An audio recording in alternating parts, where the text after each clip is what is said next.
Bonjour à tous et à toutes qui sont là en live. Je regarde si tout se passe bien au niveau technique, si vous m'entendez bien, tout ça. N'hésitez pas à me dire si au niveau du son ça va parce que j'ai eu des petits problèmes de son juste avant de démarrer. Donc vous me faites signe hein, si au niveau du son c'est pas ça. Bon, eh bien, bienvenue dans ce live spécial. C'est une première de ce genre-là que je fais sur une causerie autour du métier d'art thérapeute. J'ai eu envie de faire ce live depuis un petit moment déjà parce que j'ai beaucoup d'emails, des coups de téléphone, de personnes qui sont intéressées par ce métier et qui ont envie, qui ont besoin d'avoir des infos. Et alors je regarde si ça va au niveau du son, ça a l'air d'aller. Sinon j'aurais eu des retours, je pense. Bienvenue à toutes celles qui sont là. Coucou Delphine, Nathalie, qui est là encore. Je vois pas tout le monde. En tout cas, bonjour à celles qui sont là, c'est chouette. Oui, donc voilà, j'ai fait ce live parce que pour pouvoir répondre à encore plus de personnes par rapport à ce thème, parce que je vois que l'art thérapie est vraiment un métier en devenir, c'est un métier qui intéresse beaucoup de personnes, surtout des femmes hein, apparemment. Et voilà, c'est aussi pour quand j'ai posté les petites publications pour avoir des questions, j'en ai eu beaucoup. Hein. Voilà, ça c'est toutes les questions que j'ai eues. Donc il y a un vrai besoin de clarté sur ce métier, sur ses débouchés, sur les formations, sur tout ça. Et voilà, donc en tout cas, ce que moi je vais répondre à partir de mon expérience, et vraiment je parle pas au nom de tous les art thérapeutes, au nom de tous les différents courants qui existent en art thérapie, c'est vraiment mon expérience de ce métier et de mon parcours et de mes formations et tout ça. Donc voilà, donc faut vraiment prendre ça comme un témoignage de quelqu'un qui fait ce métier et comment ça se passe pour ces personnes-là, qui est moi. Donc alors. Tout d'abord, je suis Emily Hawks, pour celles et ceux qui ne me connaissent pas. J'habite à Saint-Brieuc, en Bretagne. Vous savez, le petit bout là, en haut à gauche, en France, qui est vers direction la mer, en dessous l'Angleterre. Et je suis à Saint-Brieuc, donc sur la côte nord. Et j'exerce ici dans mon atelier ici, donc j'accueille des enfants, des ados, des adolescents, tout public on va dire dans mon atelier, mais j'interviens aussi dans des structures extérieures, différentes structures, j'ai des publics différents, et puis je suis aussi beaucoup sur internet pour ceux et celles qui me connaissent, je fais des programmes en ligne, je fais des vidéos, des tutos, tout ça. Et donc, alors par où commencer là-dedans? Je vais peut-être commencer par mon parcours, parce que qu'est-ce qui m'a amené moi à aller vers l'art-thérapie?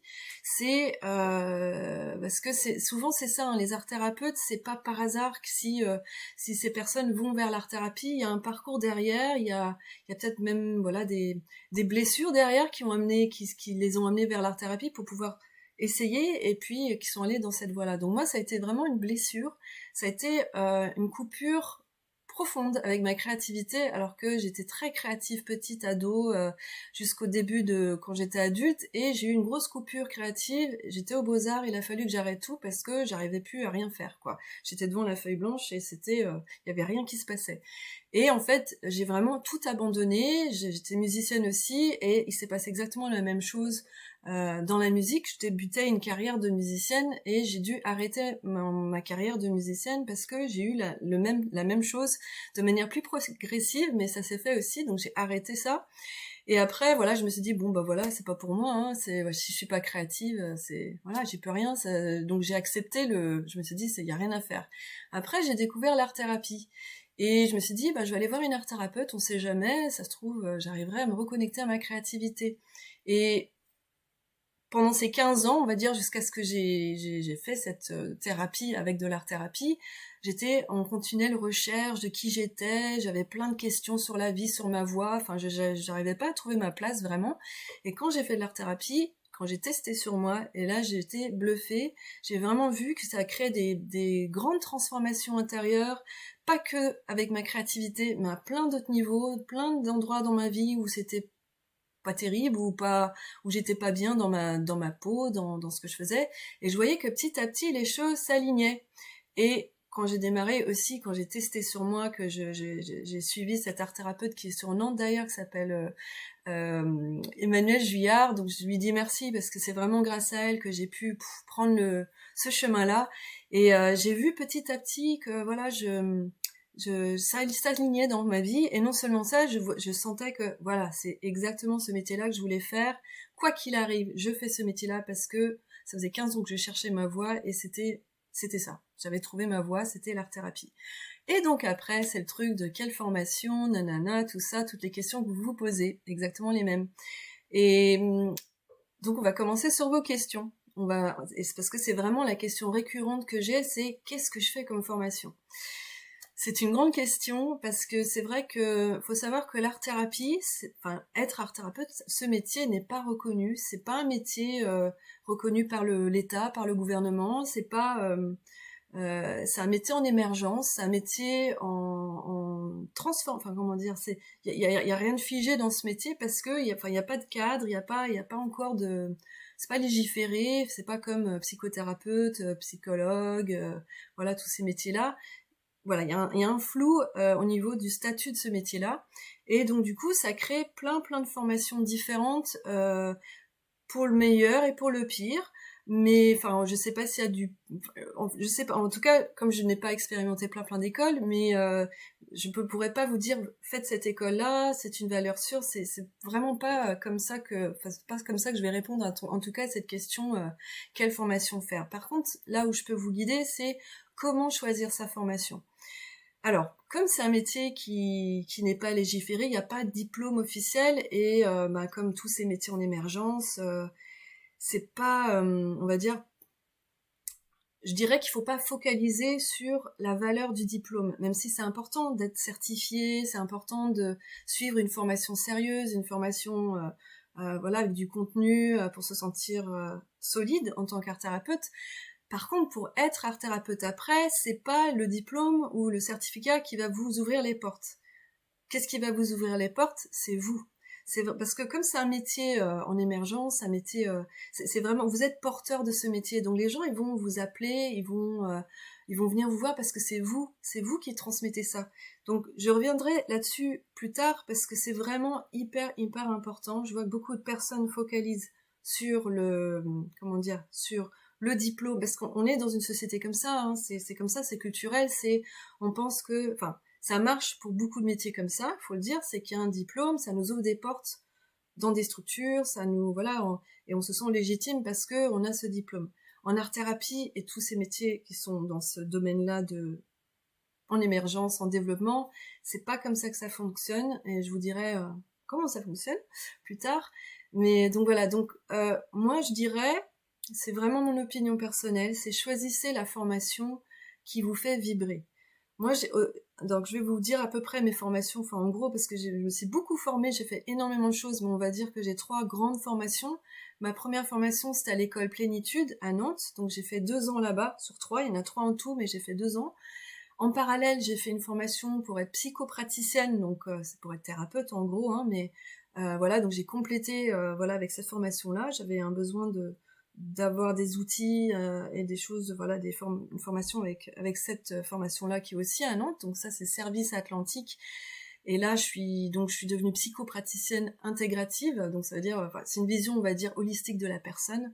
Et puis en plus, j'ai aussi la formation du journal créatif, donc la formation donnée par Anne-Marie Jobin, la créatrice de cette méthode. Et donc avec ces 3-là, j'ai fait un petit shaker, et voilà, ça devient l'art thérapeute que je suis aujourd'hui, entre autres parce que j'ai collectionné plein de trucs en périphérie que j'ai intégré, j'ai alchimisé, et j'ai assimilé, on va dire. Donc voilà, enfin, je vais revenir comment faire un choix par rapport à la formation. Alors déjà, dans un premier temps, vraiment, je trouve, enfin pour moi c'est très important, c'est que vous fassiez l'expérience de l'art-thérapie. Et pour ça, c'est d'aller voir le maximum d'art-thérapeutes que vous avez dans la région, de faire des stages. Et en fait, chaque art-thérapeute est porteur d'un courant, d'un système de valeurs, parce que c'est ça aussi, c'est qu'il y a plein d'écoles différentes. Chaque école est porteur d'une base théorique. Il y a des écoles qui sont plus basées sur la psychologie humaniste, transpersonnelle, comme l'école Plénitude, et la psychosynthèse. Il y a des écoles qui sont plus orientées, plus des psychologies, plus des bases théoriques plus classiques, comme Freud, Lacan, etc. Il y en a d'autres qui sont plus jungiens, il y a des plus... Enfin voilà, c'est très varié. Et en fonction de cette base théorique, cette vision de la psychologie, de l'accompagnement, etc. Et ben voilà, ça va faire une art-thérapie spécifiques à ce courant. Et donc c'est important d'aller tester, d'aller voir sur vous quel est le courant qui vous parle le plus, qui vibre le plus pour vous. Alors je regarde juste un petit peu parce que s'il y a des coucou tout le monde, il y a du monde, dis donc, waouh, super, génial. Ok, bienvenue, vous êtes 10, super, bienvenue à tous et à toutes. Je crois qu'il y a que des femmes, hein, mais c'est un métier qui attire beaucoup les femmes. Hein. En tout cas, vous êtes bienvenus les hommes, hein, si vous êtes, si ça vous intéresse, bienvenue. On a aussi besoin des hommes dans ce métier. Alors, où est-ce que j'en étais? Oui, sur le choix, comment choisir? Parce que moi, en tout cas, personnellement, j'aurais pas pu choisir une école si j'étais pas passée par cet art thérapeute Emmanuel qui est à Nantes. J'aurais pas senti en fait comment choisir en fait. Donc, c'est vraiment important, moi je pense, avant de faire un choix, c'est de faire une séance avec une art thérapeute, aller faire un stage peut-être. Il y a des écoles qui proposent des stages d'été, des stages de week-end. Faites ça. Comme ça, vous êtes vraiment dans l'expérience de l'outil, l'expérience de la pratique. Et comme il y a plein de formes d'art-thérapie différentes, vous allez sentir ce qui résonne pour vous. Donc ça, c'est la première chose, c'est tester concrètement au niveau pratique. C'est pour ça aussi que je fais des vidéos sur Internet, parce que ça permet voilà, d'avoir une initiation, parce que ce que je fais sur Internet, c'est juste le dessus de l'iceberg, mais il y a beaucoup d'autres formes d'art-thérapie que je ne peux pas faire sur Internet, qui se passent que dans mes ateliers ou dans mes stages, parce que voilà, c'est impossible d'accompagner la richesse de tout ce que l'art-thérapie comporte en vidéo, quoi. Donc voilà, c'est juste une initiation. Et donc voilà, la première chose, c'est de faire un choix, expérimenter pour faire son choix. La deuxième chose, ça peut être d'aller aux portes ouvertes de certaines écoles, d'aller rencontrer, si possible, les personnes qui sont derrière ces écoles, parce que faut savoir aussi que chaque école est portée par une personnalité, une personne, voilà, qui porte une méthode, une pratique, une réflexion autour de ce métier, de cette pratique. Et donc voilà, c'est de voir les résonances, voilà, si vous sentez une école plus qu'une autre. Donc là, c'est vraiment instinctif, je dirais, parce que c'est une question de sentir les personnes qui sont derrière ces écoles, les formateurs qui sont dedans. Et donc voilà, donc ça c'est la deuxième chose. La troisième chose, c'est de savoir ce que vous voulez faire vraiment. Quel genre enfin, ça c'est après avoir expérimenté peut-être différentes art-thérapies, différentes formes, c'est de savoir quel genre d'art-thérapie vous avez envie de faire. Est-ce que vous avez plus envie de travailler dans des institutions, des structures, d'être en équipe? Est-ce que vous avez plus envie d'être en libéral? Est-ce que c'est un mélange des deux? Est-ce que est-ce que vous avez envie d'aller avec un public particulier? Est-ce que vous avez envie de viser plus le côté artistique créatif ou plus le côté thérapie, accompagnement des pathologies spécifiques? Enfin voilà, c'est vous posez ces questions-là. Quel est dans l'idéal votre public idéal et comment vous avez envie voilà. Donc c'est seulement si vous pouvez répondre à ces questions-là, parce que cette troisième question à se poser, avec quel public, qu'est-ce qu'on va en faire? Honnêtement, moi je savais pas avant de faire la formation. Moi j'étais juste wouhou, j'ai trouvé une pratique qui me va super bien. Allez, j'essaye. Je me suis pas posé de questions. J'ai juste fait la formation pour moi presque entre guillemets au départ. C'est après je me suis dit tiens, en fait c'est vraiment ça le métier que je veux faire. Ça c'est venu un petit peu après. Alors ça c'est voilà, c'est les trois choses là pour faire un choix. Expérimenter, pour rencontrer les formateurs qui sont dans les écoles, téléphoner, voilà, ayez des échanges avec ces personnes-là, et puis commencer à imaginer comment vous aimeriez pratiquer ce métier. C'est les trois choses. Alors il y en a peut-être d'autres après qui vont venir en cours de route, mais donc voilà. Donc ça c'est la grande question qui est posée. Alors c'est aussi possible de poser vos questions dans les commentaires s'il y en a par rapport à ce que je viens de dire, s'il y a des choses qui viennent, vous avez des questions, je regarde en attendant s'il y a d'autres. Ok, super. Ok, donc n'hésitez pas, j'ai pas d'assistant ou d'assistante pour pour s'occuper des commentaires, donc je vais passer de l'un à l'autre. Il y a peut-être une question. Ouais. Ah, merci Fabienne, merci. C'est vrai. Alors Fabienne dit merci à vous. C'est très rare qu'un art thérapeute parle de tous les courants avec bienveillance et demande à chacun de choisir en fonction de ce qu'il ressent. C'est vrai, alors c'est un aspect, il faut savoir. C'est pas la peine de le cacher, hein, je préfère être claire avec ça. C'est qu'il y a un petit peu une bataille, un petit peu, voilà, il y a c'est la réalité, hein, donc si, voilà, c'est comme ça, c'est qu'il y a un petit peu des batailles, des querelles de chapelle entre des courants et d'autres courants, et moi je suis vraiment Honnêtement, je pense que chaque courant a quelque chose à apporter et chaque courant va attirer des personnes qui sont en résonance avec ce courant-là. Donc en fait, pour moi, tous les courants ont leur place. Et ça sert à rien de se batailler, de dire moi c'est mon courant, moi c'est cette forme d'art-thérapie qui est bien et pas les autres. Moi je trouve que non, en fait on est tellement différents tous les uns et les autres que il y a forcément une résonance qui va se faire avec telle école ou telle école. Il y a des personnes qui vont préférer faire l'école la frappe à thème à Tours et d'autres qui vont préférer faire l'école à Nantes. C'est deux courants complètement différents. Et les deux, pour moi, sont complémentaires. Ce qui compte, c'est qu'est-ce qui résonne. Où est-ce que ça vient vibrer pour nous. Ok, donc merci Fabienne, parce que ça permet de mettre quand même cet aspect-là qui est là. Voilà, on va pas se leurrer, et puis je vois pas pourquoi je vous le cacherais. Donc moi, dans mon idéal, c'est qu'il y ait de la communication, et que je pense que ça ferait du bien aussi à l'art-thérapie en tant que métier, que ça communique, qu'on puisse accepter les différences, et puis s'enrichir des différences, des différents courants, parce qu'il y a des richesses partout. Voilà, ça c'est mon petit... voilà, ma vision personnelle, mais voilà, on n'est pas obligé d'être d'accord du tout. Hein. Alors maintenant, je vais aller dans les questions. Je regarde s'il y a d'autres questions. Euh, Ouais, alors Papillon. Alors, si tu veux, alors Zaz Papillon, l'école de Nantes s'appelle l'école Plénitude. Et de toute façon, vous pourrez aller sur mon site et vous verrez les différents, enfin mes formations. Vous allez dans mon parcours et vous allez trouver les différentes formations. Ah, c'est Isabelle. Coucou Zaz Papillon. Ok Isabelle. Donc Isabelle, voilà, et puis si vous voulez aller plus loin dans les différentes formations que j'ai faites, vous pouvez aller sur mon site, vous trouverez. Sachant que voilà, si je suis sortie de ces écoles, mais je ne suis pas ces écoles. Voilà, donc c'est vraiment important aussi ça. Donc ça me permet de parler de ça aussi, c'est que les écoles sont des outils pour juste peaufiner ce qui est déjà en vous. Bien sûr, c'est hyper important de se former. Être art thérapeute, ça ne s'improvise pas vraiment, je vous assure. Voilà, pour accompagner les personnes de toute façon, de manière générale, ça ne s'improvise pas. Il y a des choses à apprendre, mais par contre, voilà, quand on sort d'une école, on n'est pas l'école. C'est l'école nous donne des outils juste pour peaufiner qui on est, et c'est nous-mêmes qui sommes, on va dire, les vecteurs hein, de ça. Ok, alors donc je vais commencer par les autres questions. Alors, qu'est-ce qui est le plus important à travailler pour deux. Alors, qu'est-ce que c'est que ça Est-ce que Alors, qu'est-ce qui est le plus important à travailler pour devenir art thérapeute? Alors, est-ce que c'est de travailler sa pratique de dessin, peinture, les autres techniques, ou approfondir ses connaissances en psychologie ou en psychothérapie, ou est-ce que c'est un mélange des deux, quoi? Alors, ça c'est intéressant, c'est une bonne question parce qu'il y a beaucoup de personnes qui se disent moi je peux pas être art thérapeute parce que je ne sais pas dessiner. Je connais plein d'art thérapeutes qui ne savent pas dessiner et ça ne les empêche pas d'être des super thérapeutes. Donc vraiment, faut vraiment pas se bloquer en se disant ouais il faut que je sois artiste.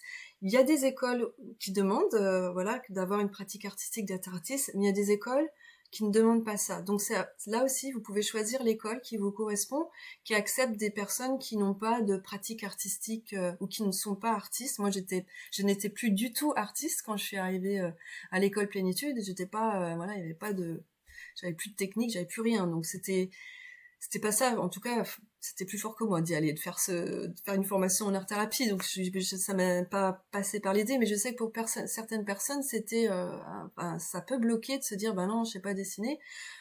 C'est comme la formation du journée créatif, il n'y a pas besoin d'avoir des aptitudes artistiques pour ça.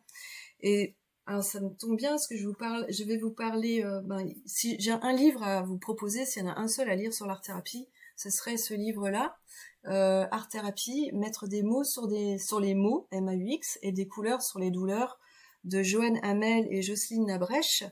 Et alors, je n'ai pas lu tous les livres sur l'art thérapie, loin de là, mais je trouve que moi, ça résonne bien pour moi, et je trouve qu'elles ont une vision globale intéressante sur le métier d'art thérapeute et l'art thérapie.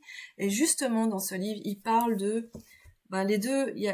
On peut faire de la psychothérapie par l'art ou de l'art, de l'art thérapie, on va dire. Il y a deux tendances. On peut être par exemple psychologue et puis utiliser un peu des médiations artistiques.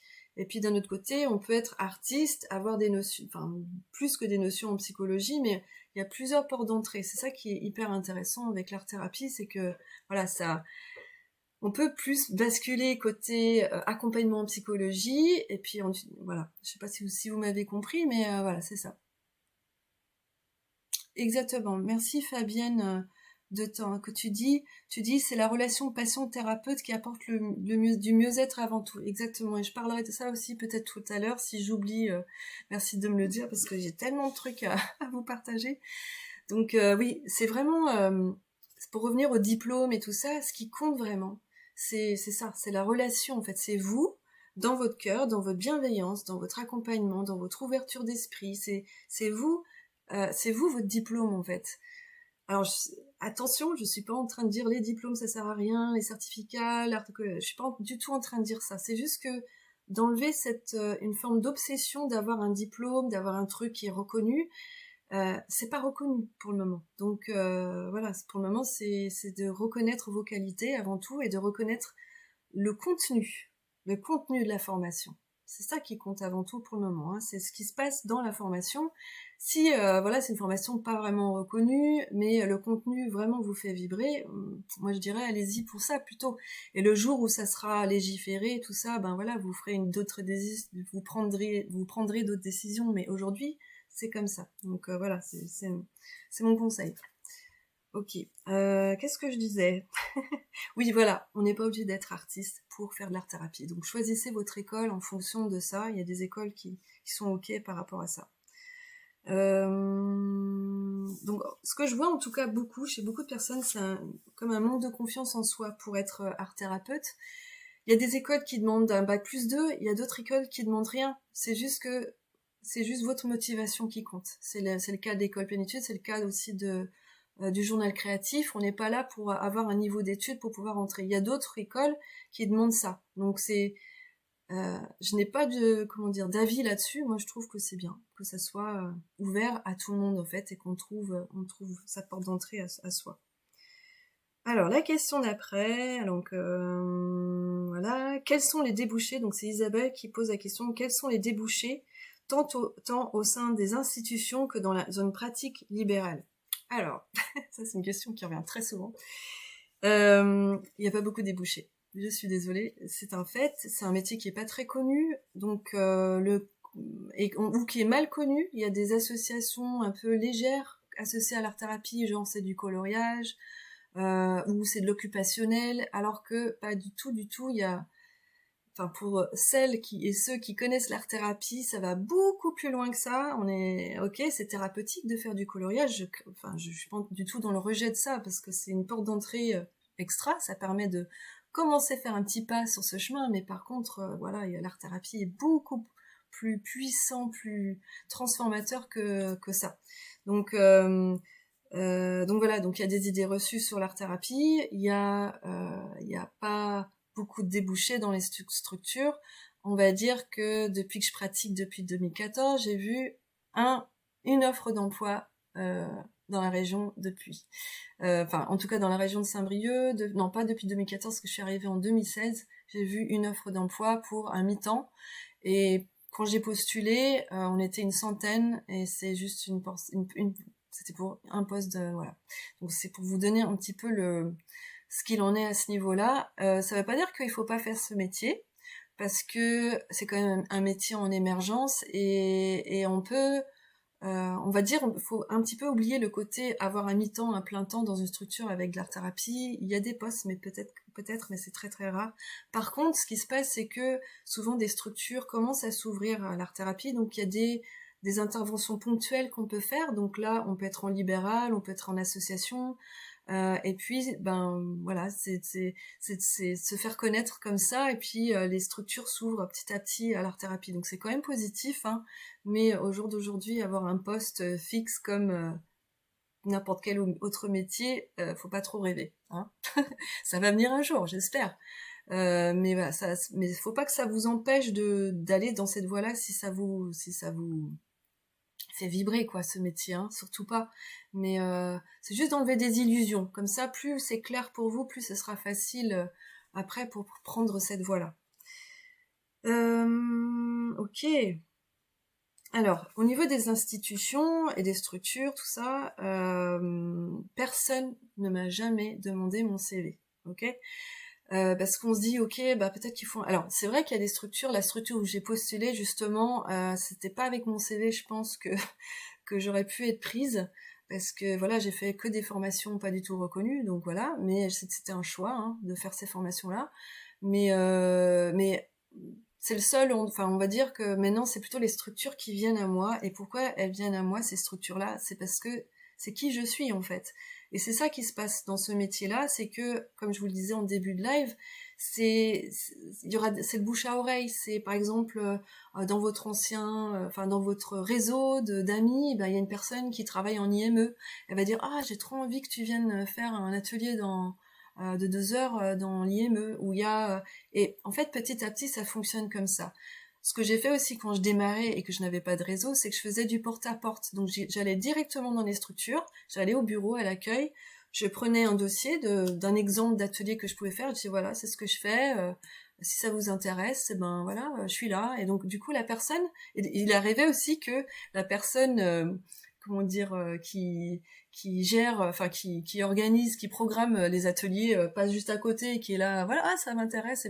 Donc on a un rendez-vous spontané sans vraiment passer par le téléphone, envoi d'emails auxquels on répond pas, tout ça. Enfin voilà, c'est vraiment, on est dans l'humain en fait. C'est un métier. En fait, faut oublier l'idée que c'est un métier comme un autre, un métier standard. C'est pas du tout un métier standard. Et donc la manière de trouver du travail dans ce métier-là ne sont pas standards non plus. C'est vraiment c'est vous en fait. Hein. Je le répète et encore, mais c'est vous qui allez être porteur. Les gens vont vouloir peut-être plus vous que la pratique, parce que c'est vous, ils vont vous prendre. Ils savent que vous faites un truc un peu créatif, ils savent pas trop ce que c'est l'art thérapie, mais ils vont vous faire confiance. Et c'est comme ça que voilà que les choses vont bouger aussi pour le métier. Mais c'est surtout pour vous enlever cette pression du CV, trouver du travail. Voilà, c'est pas comme ça que ça marche, ok? Voilà, et c'est un peu pareil pour tous les métiers en émergence, comme voilà, ces métiers comme la naturopathie, l'hypnose, tous ces métiers différents qui proposent des choses différentes, voilà, qui n'ont pas trop de cadre. Ben quelque part, ça peut être bien aussi. Enfin, je veux dire dans le sens où il y a la liberté aussi, hein, quand il n'y a pas de cadre. Après, c'est sûr quand il n'y a pas de cadre, ça amène aussi des choses pas, comment dire. Euh, En tout cas, moi, je suis d'avis que si un ou une art thérapeute n'est pas calé, les gens ne viendront pas la voir. Voilà, c'est tout. Hein. Donc, pour moi, voilà, c'est comme ça que je vois ça comme ça, mais voilà. Oui, exactement, Fabienne. Il faut faire preuve de créativité pour trouver ses clients, trouver les personnes. Voilà, il y a des réseaux d'auto-entrepreneurs, par exemple, pour les femmes. Il y a plein de manières de faire des rencontres, en fait. Donc voilà, c'est une autre manière de voir le métier, tout court. Hein. Ok, alors les autres questions. Quel livre conseillerais-tu pour accompagner les enfants en art-thérapie? Alors, je ne peux que conseiller tous les livres d'Anne-Marie Jobin parce que je trouve que déjà il y a beaucoup d'exercices. Hein, je vais vous en montrer un. Je sais pas si je suis devant la caméra, peut-être parce que voilà, c'est bon. En fait, vous voyez ce gros livre là, et ben c'est que des exercices quasiment. Il y a un petit peu de théorie au début, voilà, qui explique la technique et tout, mais sinon c'est la pratique, et il y en a un, il y en a deux, il y en a trois, il y en a quatre, il y en a plein quoi. Hein. Donc c'est vraiment, il y a Virginie Lotte qui a fait un livre spécial maman-enfant. Alors pour être honnête, je l'ai pas encore testé, donc je sais pas comment il est, mais en tout cas, il est hyper beau. Et donc, enfin, maman-enfant, parent-enfant, c'est pas que les mamans. Voilà, parent-enfant. Et donc, c'est de vraiment faire du journal créatif avec son enfant. Qu'est-ce qu'il y a d'autre? Alors, un autre qu'Anne-Marie Jobin fait. Alors, je vous conseille d'aller sur le site d'Anne-Marie Jobin, d'aller sur, voilà, vous tapez journal créatif dans Google et vous trouverez plein de choses. Ça, c'est un livre d'Anne-Marie Jobin qui s'appelle Exprime-toi avec le journal créatif et c'est spécialement dédié aux jeunes. Déjà, il est coloré, voilà, mais c'est pour les moins jeunes aussi, hein, ça marche très bien. Mais il y a des côtés fantaisistes, il y a des côtés, voilà, c'est plus adapté, on va dire, peut-être aux jeunes. C'est pas mal du tout, du tout.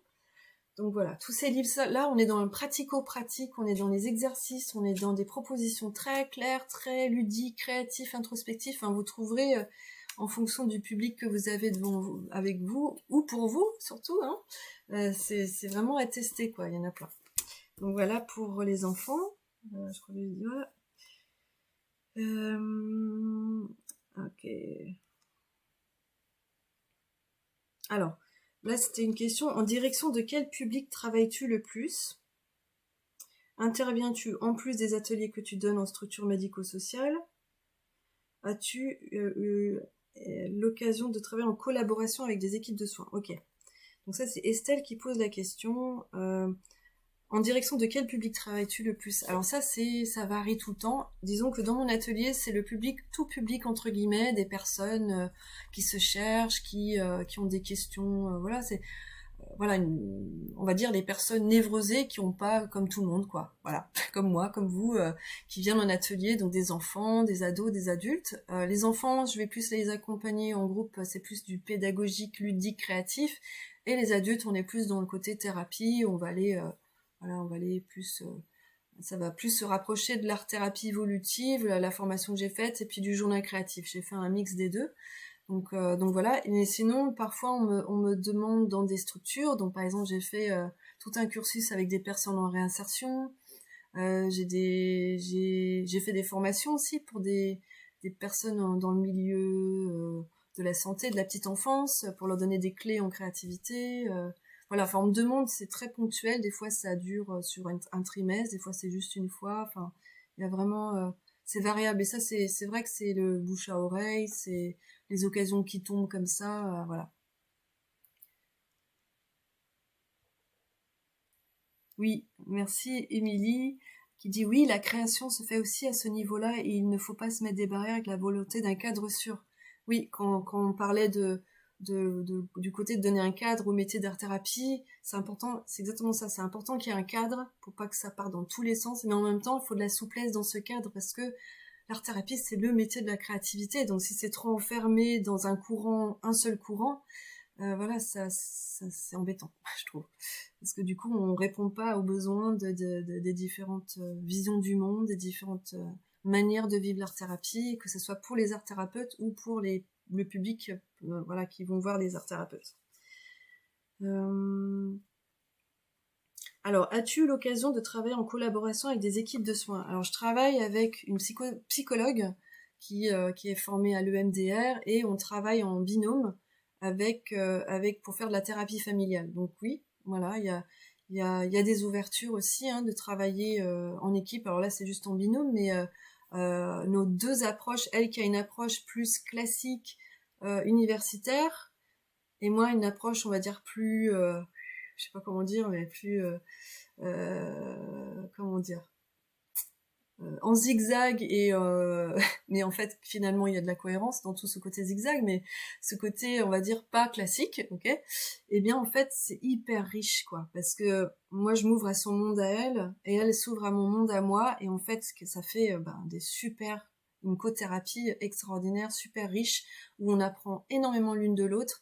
Et c'est un petit peu mon rêve aussi, c'est qu'il y a des ouvertures qui se forment entre les différents mondes, le monde un peu plus classique dans la thérapie et ces nouveaux métiers qui apportent des choses nouvelles, mais qui ont aussi besoin de s'appuyer sur toute l'expérience de toutes les personnes qui ont des parcours plus classiques. Et je pense qu'ensemble, vraiment, ça peut amener des choses très intéressantes.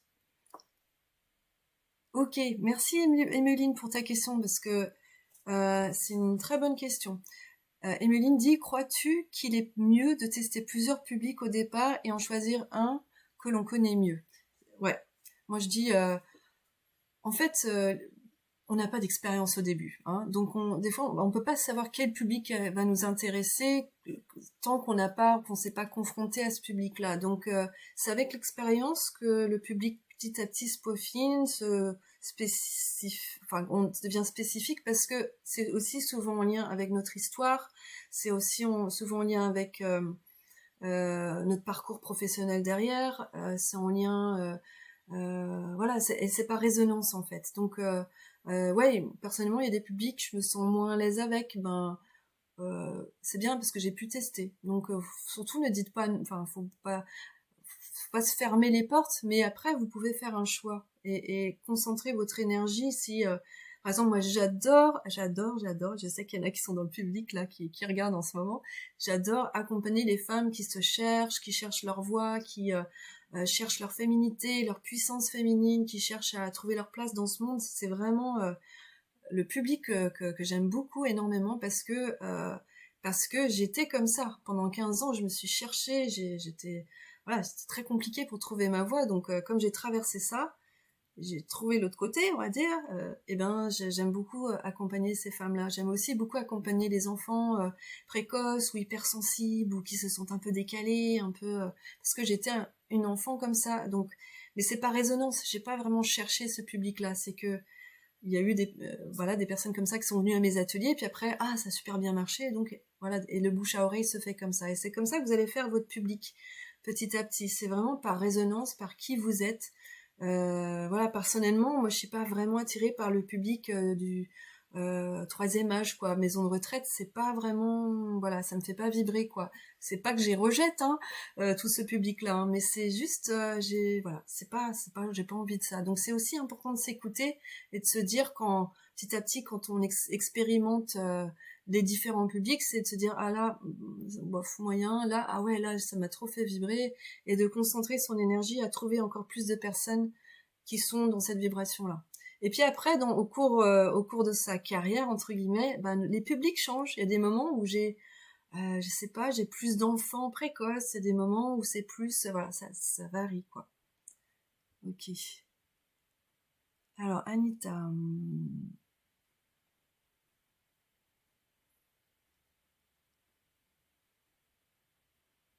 Oui, Anita, je vais essayer de résumer ce que tu as dit. Ok, donc beaucoup de structures, alors je relis en fait. Je voudrais commencer en tant qu'art thérapeute, mais beaucoup de structures me demandent ce que je propose sans même savoir la pathologie ou difficulté des patients. Est-il proposé de proposer un pré-projet, ah oui, un pré-projet thérapeutique sans connaître le public? Oui, c'est possible. Alors des fois, moi, je suis honnête, hein, des fois, je dis, bah, je connais pas votre public, hein. Par contre, j'ai très envie, je suis très motivée de vous proposer quelque chose. Alors, ce que j'ai en général, c'est que j'ai des ateliers très simples, très basiques, très, on va dire, passe-partout.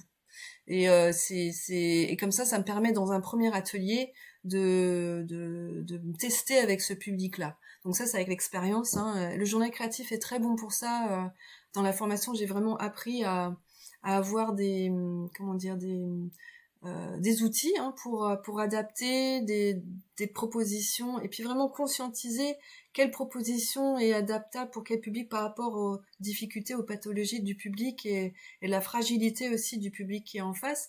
Et donc bah voilà, il y a ça dans la formation, donc ça c'est très bien. Et aussi après, bah c'est l'expérience, hein. Des fois on se plante, hein. Je vous raconte pas le nombre de fois où je me suis plantée, hein. Et ce qui est important, c'est de toujours être en remise en question quand on se plante, entre guillemets, on a proposé quelque chose qui n'a pas du tout marché, d'aller juste pas d'être dans l'échec en disant oh, je suis nulle, voilà, c'est vraiment quand on est dans ce chemin-là, on évite, hein, ces questions-là, on n'est pas dans le je suis nulle, voilà, c'est pas un métier pour moi, c'est pas de ça du tout, c'est de se dire où est-ce que ça a fonctionné, où est-ce que ça n'a pas fonctionné, comment je peux changer et rectifier ça pour la fois d'après. Parce que c'est très important d'avoir cette attitude-là, hein, parce que sinon voilà, dans ce genre de métier, on est soi-même, comment dire, voilà, on est soi-même son propre boss, hein, enfin, surtout quand on est en libéral, ben, c'est important de travailler, si vous avez le complexe d'échec, d'aller vraiment travailler dessus pour pas que ça vous bloque dans votre chemin. Donc voilà, est-ce que c'est tout à fait possible d'avoir un espèce de projet basique et après, ben, tu t'adaptes, Anita, en fonction du public que tu as devant toi, tu t'adapteras dans le moment, et puis avec l'expérience, tu sauras que, tiens, tel genre de public, faut éviter ce genre d'exercice, avec tel public, ça marche plutôt bien, et donc voilà, donc c'est un mélange de ça, d'expérience, et en même temps, bah, il faut se planter pour apprendre, hein, ça fait partie du truc, on peut pas tout apprendre en formation, c'est pas possible. Exactement, Fabienne, tu dis c'est nous qui nous mettons des barrières, l'art-thérapie est accessible à tous et dans toutes les structures, c'est tout à fait vrai. C'est ça qui est génial avec l'art-thérapie, c'est que, alors, je vais quand même mettre un bémol là-dessus, mais je dirai plus tard, mais l'art-thérapie, quand on a, ça dépend quelle forme d'art-thérapie, mais il y a des approches qui fonctionnent pas avec tous les publics. Je trouve que l'approche du journal créatif, c'est très large et on peut vraiment l'adapter à plein de publics différents. Donc ça m'a vraiment ouvert des portes, on va dire. Il y a des formes d'art-thérapie, moi, dans mon expérience personnelle, hein, mais l'art-thérapie évolutive, il y a des publics avec lesquels ça marchait pas. Voilà, c'est pour ça que le journal créatif, ça m'a permis de donner d'autres ouvertures. Alors, je reviens à ta question.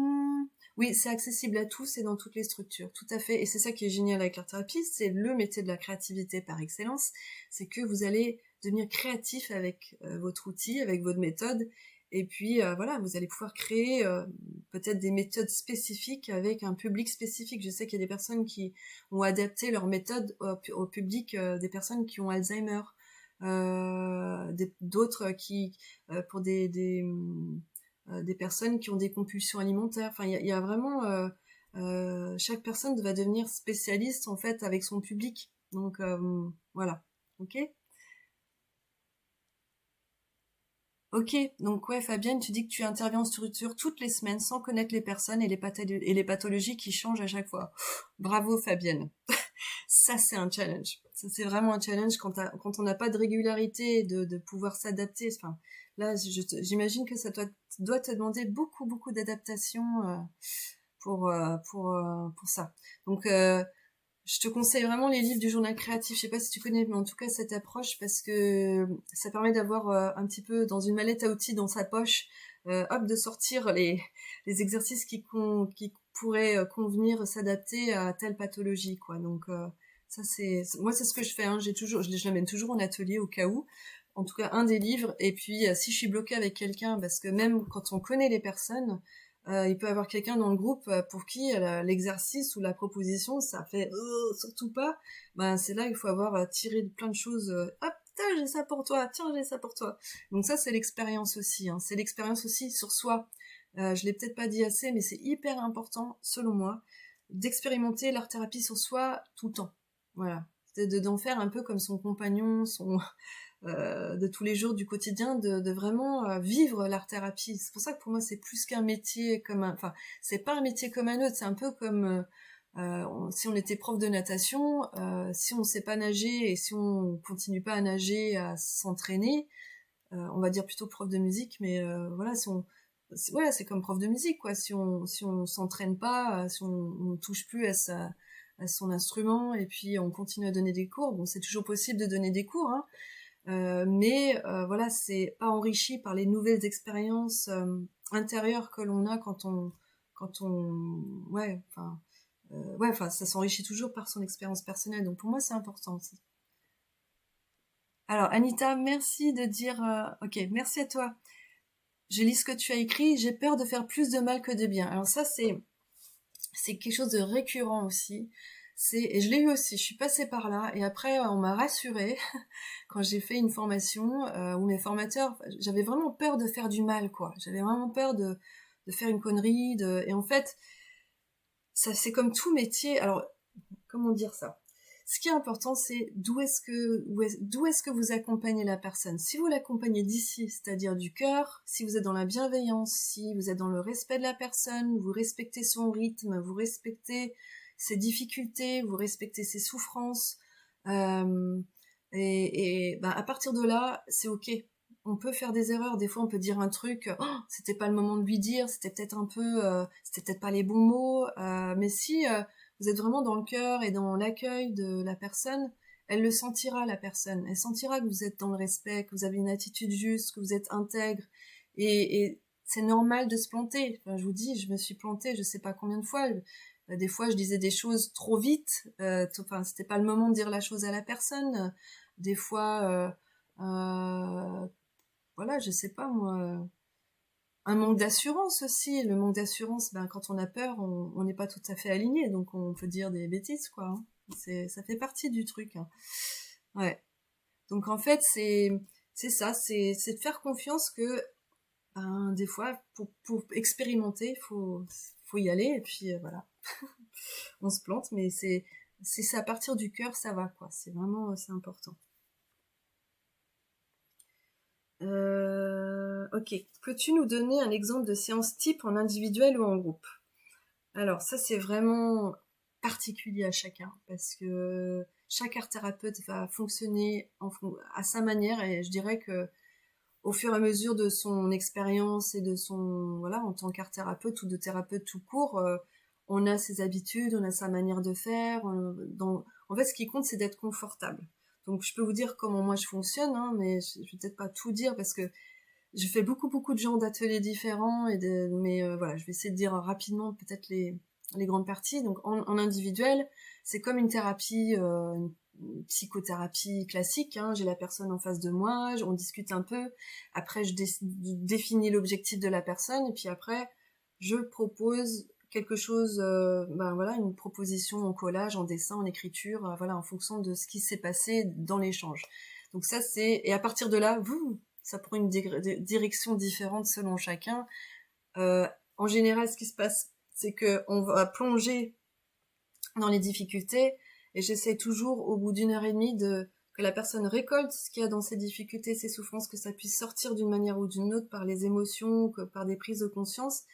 Et après, on va aller vers le positif, vers quelque chose de léger, d'aller se concentrer sur les ressources de la personne, en fait, on fait une plongée et on remonte. Voilà. En gros, c'est ça la structure de mes ateliers. Donc, en individuel, c'est vraiment par rapport à ce qui se passe dans l'instant, mais ma direction, c'est on plonge et on remonte. En atelier enfant, c'est beaucoup plus pédagogique, comme je disais. Donc, c'est un peu les trucs que vous voyez derrière.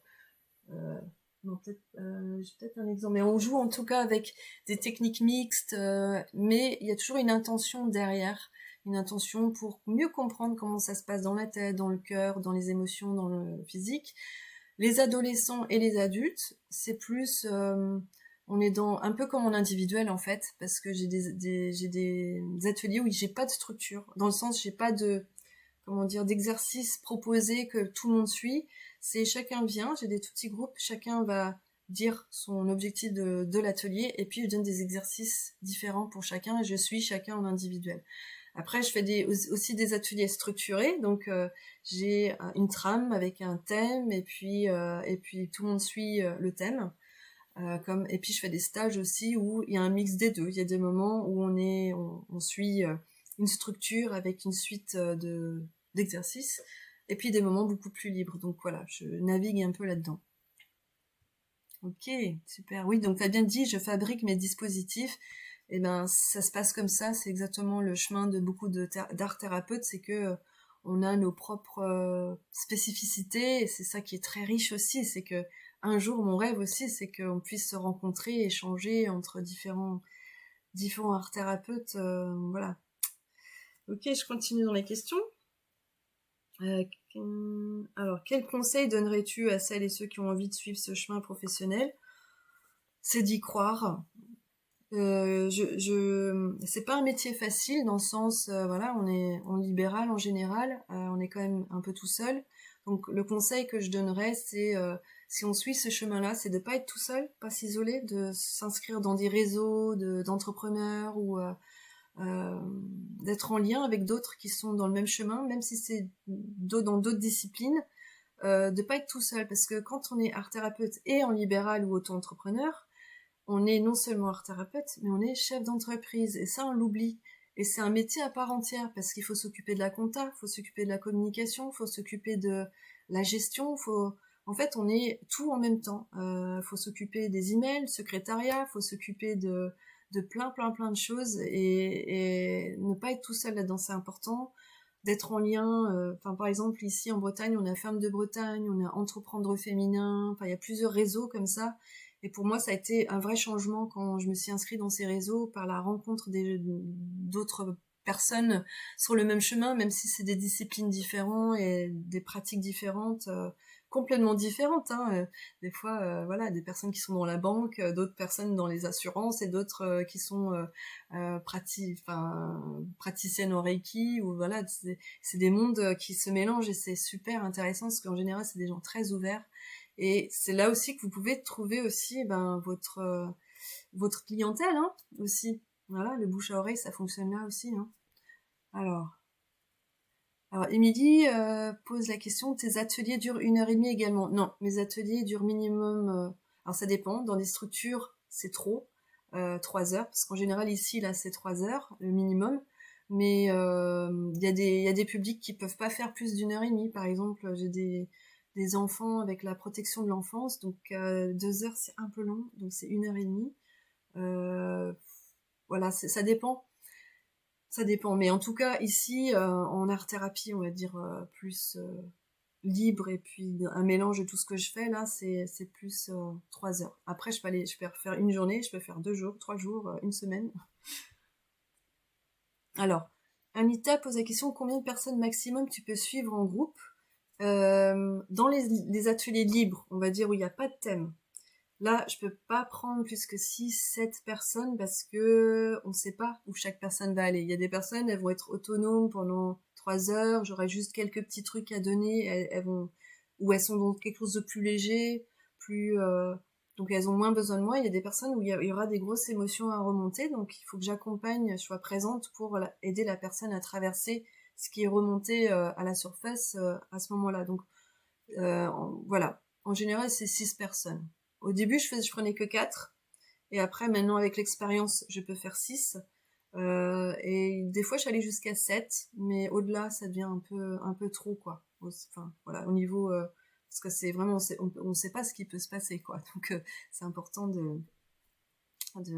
voilà, d'y aller doucement. Vous pouvez aller tranquillement. Mais après, pour les ateliers plus structurés, où je fais plus de journal créatif, où c'est plus en légèreté, on va dire, bah là, je peux prendre, je sais pas, 15, 20, 30 personnes. C'est pas vraiment un problème parce que plus il y a des gens, par contre, moins j'irai dans l'introspectif. Plus je vais être dans le ludique, le créatif, que dans l'introspectif ou les choses profondes, parce que je pourrais pas gérer si quelqu'un a quelque chose qui remonte là du très fond de son subconscient, là, voilà, je pourrais pas l'accompagner en individuel alors qu'il faut que je m'occupe de 30 autres personnes, quoi. Bon, je suis pas allée jusqu'à 30, mais disons que le maximum que j'ai fait, c'est 20 personnes.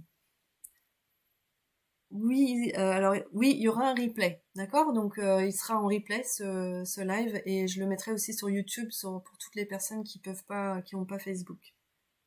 Ok. Alors je continue avec les questions. Alors le conseil pour celles et ceux qui ont envie de suivre ce chemin professionnel, donc ne pas être isolé, je trouve que c'est vraiment important. De croire en vous, dans le sens où, comme je disais tout à l'heure, attention à l'échec, voilà, à cette vision de l'échec qui vous fait croire que vous êtes nul, que voilà, c'est vraiment important de vraiment l'imprimer. Au début, vous n'aurez pas d'expérience, donc c'est normal, d'accord? Et puis de se faire superviser peut-être, ça peut être intéressant, voilà, de dire au début, là, le journal créatif, j'avais un groupe d'enfants. Y a rien qui passait. J'ai proposé des trucs et des choses et encore des choses et j'étais désespérée parce que c'était en plus mon stage de formation. Donc en fait, tout ce que je voulais proposer, tout mon plan de départ, il y a tout qui s'effondrait parce que ça, il rentrait pas du tout dans ce que je proposais. Donc là, dans la formation du genre créatif, on peut être supervisé pour aller voir qu'est-ce qui n'allait pas. Donc là, j'ai eu des petits trucs et des astuces de Valérie qui fait partie de la formation et ça m'a complètement changé mes ateliers. Donc voilà, on est tous, faut vraiment, on est tous en tant que thérapeute face à des problèmes ou ça fait partie c'est un métier d'humain à humain, donc on peut pas tout savoir. On est beaucoup dans l'intuition des fois. On peut pas, même si on connaît très bien une pathologie ou un public particulier, on peut toujours être surpris ou désarçonné ou peut-être des fois il y a des difficultés que les personnes que vous accompagnez vous touchez trop parce que c'est trop en résonance avec votre propre histoire. Donc là aussi c'est important de se faire accompagner par quelqu'un d'autre pour que ça vienne pas entre vous et le patient, enfin la personne que vous accompagnez. On peut pas dire patient, hein. J'ai dit patient, mais en fait en tant que art thérapeute, on peut pas dire patient. Il n'y a que les médecins voilà, qui peuvent dire patient. Alors Anita, tu dis qu'on te propose 8 personnes pour ton atelier. Fais quelque chose de très léger. Voilà. C'est aussi important que tu te sentes confortable toi. D'accord? On pense toujours au confort des personnes qu'on accompagne, mais c'est hyper important de penser à son confort à soi. D'accord? Ok. Quel conseil? Alors, il y a plein d'autres conseils, mais je vais quand même avancer parce que je sais pas combien de temps qu'on y est. Ça fait waouh, déjà 1 heure. Alors, peut-on vivre de l'activité d'art thérapeute? Ça, c'est aussi une question récurrente. C'est compliqué. Ça aussi, je vais vous l'avouer. Gagner sa vie avec les métiers d'art thérapeute, ça fait que depuis l'année dernière, on va dire peut-être cette année, je vais pouvoir ne pas travailler à côté pour vivre de ça, enfin, je veux dire, pour finir l'année et finir mes fins de mois. Moi, je suis formatrice d'anglais en fait. Quand j'ai arrêté ma carrière d'artiste et de musicienne, tout ça, en fait, je me suis dirigée vers l'anglais parce que je suis à moitié anglaise, donc j'ai fait de la formation d'anglais en entreprise. Et donc, pendant longtemps, de 2014 jusqu'à l'année dernière, mon dernier contrat, c'était l'année dernière, de temps en temps, je faisais des formations en entreprise, dans des structures, et ça me permettait de pouvoir faire de l'art-thérapie. Alors, en 2014, quand j'ai démarré, on va dire que c'était 80% de mon temps en entreprise en anglais et 20% en art-thérapie. Et petit à petit, voilà, ça s'est inversé. Et j'ai eu de la chance, j'étais en auto-entrepreneur en anglais, donc je pouvais juste refuser des contrats et puis petit à petit réduire. Et là, j'ai fait mon dernier contrat au dernier trimestre en 2018 où j'avais une matinée par semaine. Voilà, je crois que cette année, ça sera bon, j'aurai pas besoin de faire ça. Donc oui, il faut pas se dire ouais, j'ai envie de me reconvertir à l'art-thérapie, je vais gagner ma vie dès la première année. Alors si ça vous arrive, super, franchement, je vous dis bravo, c'est génial, mais si voilà, entre 2014 et 2019, vous voyez, il y a quand même plusieurs années.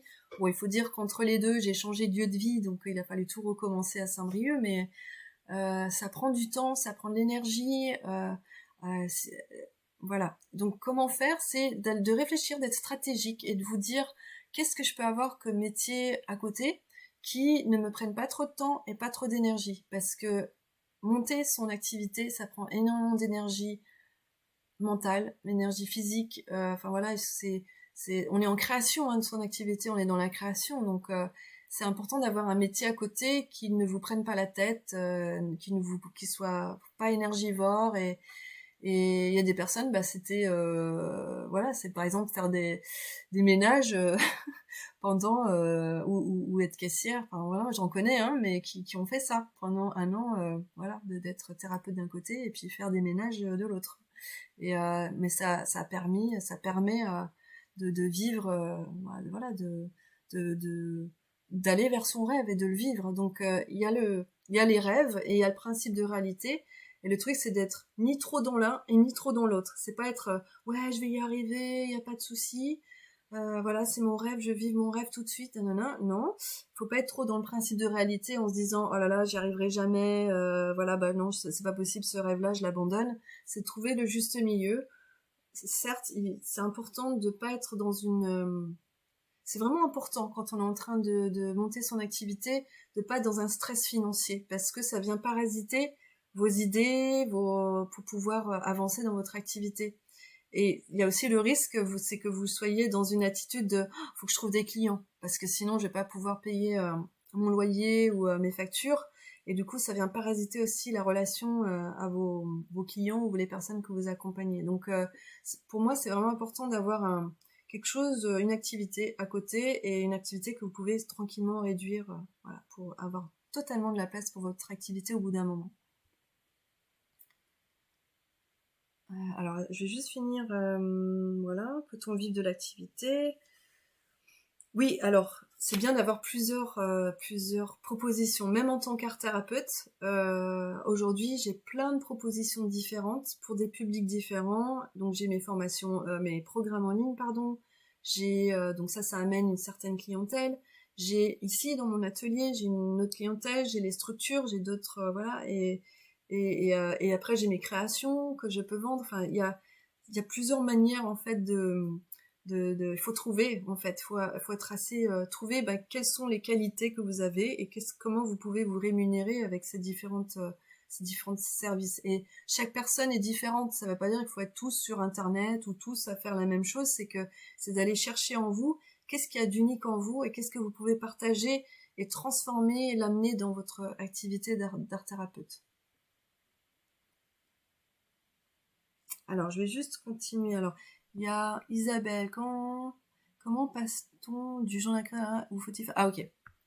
Alors, Isabelle dit, comment passe-t-on du journal créatif à l'art-thérapie ou faut-il faire une formation spéciale? Alors, il faut savoir que le journal créatif est une marque déposée par Anne-Marie Jobin et c'est du coup, pour pouvoir utiliser le terme journal créatif, il faut avoir fait la formation. Alors pourquoi il y a ça? C'est pas pour garder pour elle le mot, hein, c'est vraiment pour qu'il y ait une cohérence des personnes qui sortent de cette école, qui ont une éthique particulière, une manière d'accompagner, voilà, une manière de structurer, enfin comment dire, voilà, une base solide, cohérente, donc si quelqu'un va voir un animateur du journal créatif, ben, c'est avec la même énergie, la même vision, la même éthique que cette personne-là qu'elle va retrouver chez d'autres animateurs et animatrices de journal créatif.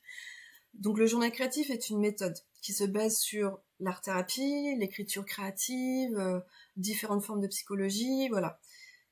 Donc en fait, c'est une forme d'art-thérapie, quoi, on va dire. Mais si on fait la formation de journal créatif, on ne devient pas art-thérapeute parce qu'on n'apprend pas dans cette formation à accompagner les personnes dans leur souffrance. Il y a des notions de psychologie, mais c'est pas pour devenir thérapeute. Donc là, c'est important, si on veut avoir le côté thérapeute, c'est important de faire une formation à côté de thérapie, que ce soit de psychothérapie pure ou de thérapie d'art-thérapie, quoi, dans la partie comment accompagner les personnes dans leurs difficultés et leurs souffrances. Ok, donc j'espère que je suis claire. Donc journal créatif, c'est une méthode spécifique avec un nom protégé. Et puis, alors ça n'empêche pas de faire du journal créatif, hein, vous pouvez utiliser les exercices du journal créatif, même si vous n'avez pas fait la formation, hein. Vous pouvez, enfin voilà, surtout, enfin c'est, allez-y, au contraire, faites découvrir tous ces super exercices, enrichissez votre pratique d'art-thérapie avec toute cette méthode du journal créatif. Mais par contre, vous pourrez pas utiliser le terme journal créatif. Ok? Ok, super. Alors on continue. Ok. Voilà. Alors, il y a une personne, donc Maud a dit, oui, le statut RNCP, toutes ces choses-là. Voilà, c'est les écoles qui sont rattachées à des universités, tout ça. Je vous ai mis en lien un article sur le site de la Fédération française des arts thérapeutes qui parle de tout ça en détail. Donc moi, je vais pas rentrer dans ces détails-là parce que d'abord, je suis pas spécialiste là-dedans et comme c'est pas un sujet, enfin, je veux dire, comme je suis à fond dans le métier, je suis dans la pratique et je suis déjà, voilà, en route, enfin, on va dire, je suis déjà art thérapeute, donc du coup, je suis moins, comment dire, je suis moins à jour par rapport à toutes ces questions-là. Donc, allez sur le site, c'est dans le descriptif de la vidéo, et puis vous aurez tous les détails. Sachant que Maud, tu posais la question, est-ce que les portes sont fermées dans les institutions? Alors je sais pas si tu étais là tout à l'heure, mais non, les portes ne sont pas du tout fermées. Comme je disais tout à l'heure, c'est toi, en tant que Maud, en tant que personne qui va intéresser les personnes, et pas ton certificat, et pas... voilà. En général, hein, c'est très rare qu'on prenne les gens, enfin en tout cas dans mon expérience, vraiment vous pouvez faire confiance à ça, à cette ouverture aussi dans les structures. Il suffit qu'il y ait une personne ouverte à un poste clé, c'est bon. C'est la personne, s'il y a une résonance, c'est un feeling, c'est vous qui choisira, hein, plutôt que quelqu'un sur CV qui vient de telle école. Ça vous pouvez vraiment être sûr de ça. As-tu fait des séances d'art-thérapie en groupe dans des salons type bien-être? Oui, je l'ai fait et je ne le ferai plus. C'est une très bonne question parce que ouais, c'est pas le lieu idéal du tout pour faire ce type de séance pour plusieurs raisons. Tout d'abord, il y a des choses qui peuvent émerger, même si on fait du super léger. Et si c'est déjà arrivé que voilà, je faisais des choses légères et en fait non, là, ça a amené des choses sont remontées en fait. Donc c'est pas du tout le lieu pour ça. Et sur un salon, vous êtes là pour parler de votre activité. Ce qui est bien, c'est d'avoir des exemples au mur, par exemple. Donc c'est des petites clés hein, pour comment... C'est bien d'avoir des exemples, plein d'exemples, des choses que vous avez fait peut-être et que vous dites, voilà, quand on a une grosse colère, voilà l'exercice qu'on peut faire. Et de plutôt parler comme ça que vous occuper de quelqu'un pendant que d'autres aimeraient poser des questions et puis vous pouvez pas parce que vous êtes en train de vous occuper de quelqu'un. Et c'est pas forcément ces personnes-là qui viennent aussi, c'est juste mon expérience, hein. Je l'ai fait peut-être... Ouais, je l'ai fait 2 fois. C'est pas énorme, mais je me suis quand même rendu compte que voilà, c'est pas forcément les personnes qui viennent et c'est pas du tout un contexte pour. Donc voilà, hein, des fois il faut essayer pour se tromper et savoir. Donc voilà, faites aussi votre expérience. Moi, je suis pas du tout du genre à dire faites comme ci, pas comme ça. Moi, je dis faites votre expérience, voilà la mienne. Et surtout, voilà, vous allez retirer votre enseignement de l'expérience. Donc voilà mon expérience. Alors, euh, mais ça n'empêche pas d'aller sur les salons. C'est quand même important d'y aller, de par exemple faire une conférence, de faire. Il y a des ateliers, il y a quand même des coins ateliers quand même. Par exemple, salon du bien-être de Zen et Bio à Nantes, il y a une salle et il y a des heures où on peut s'inscrire pour animer un atelier. Donc ça, je dis oui. C'est juste sur son stand même.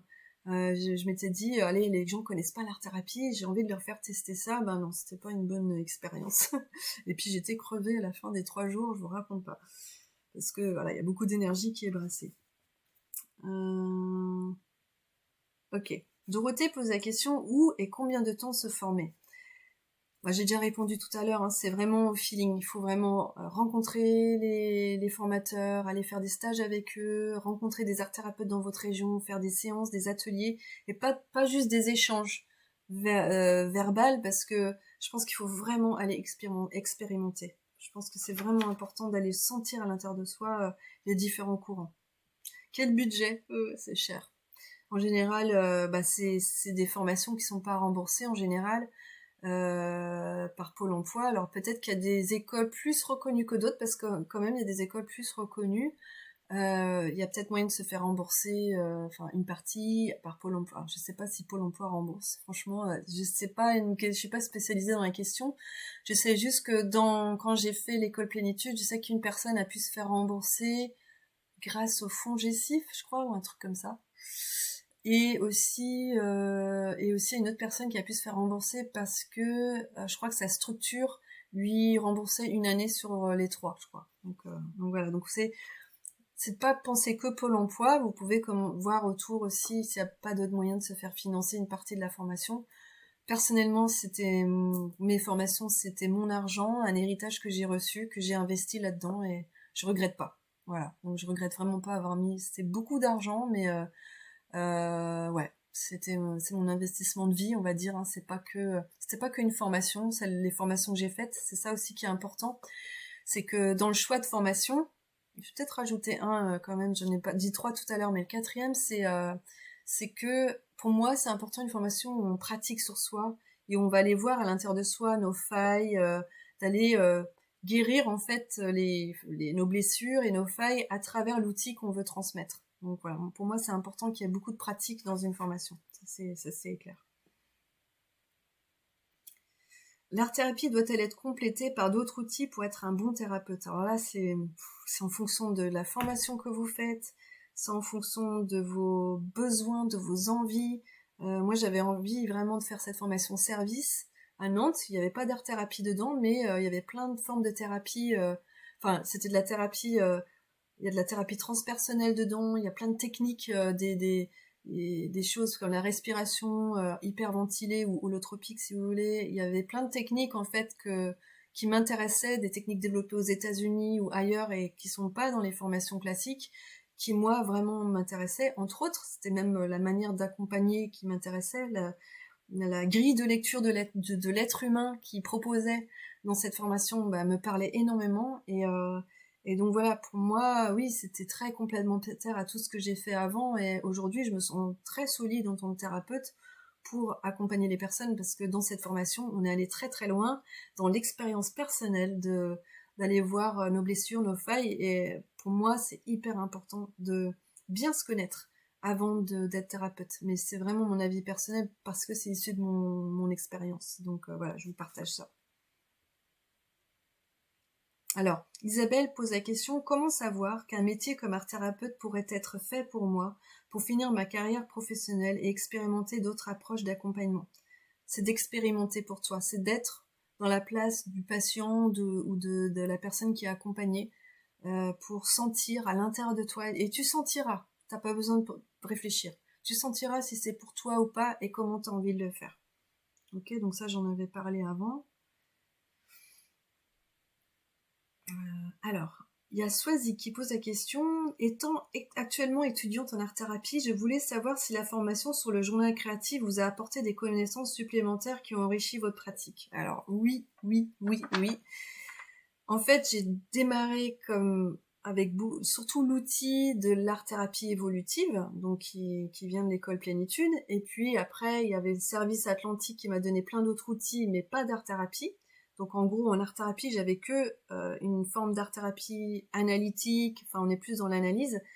Et je me sentais, avec certains publics, ça collait pas. Et puis même à l'intérieur de moi, je sentais que j'avais besoin d'autre chose. Et donc du coup, on m'a parlé du journal créatif. J'ai acheté celui-là en premier, le nouveau journal créatif. Et alors là, ça a été la révélation totale. Donc j'ai pratiqué sur moi. Et j'ai tout de suite appliqué dans mes séances et mes ateliers des exercices. Et je voyais, ça y est, c'est ce qui me manquait en fait. Il manquait d'autres approches que Anne-Marie Jobin apporte dans sa méthode.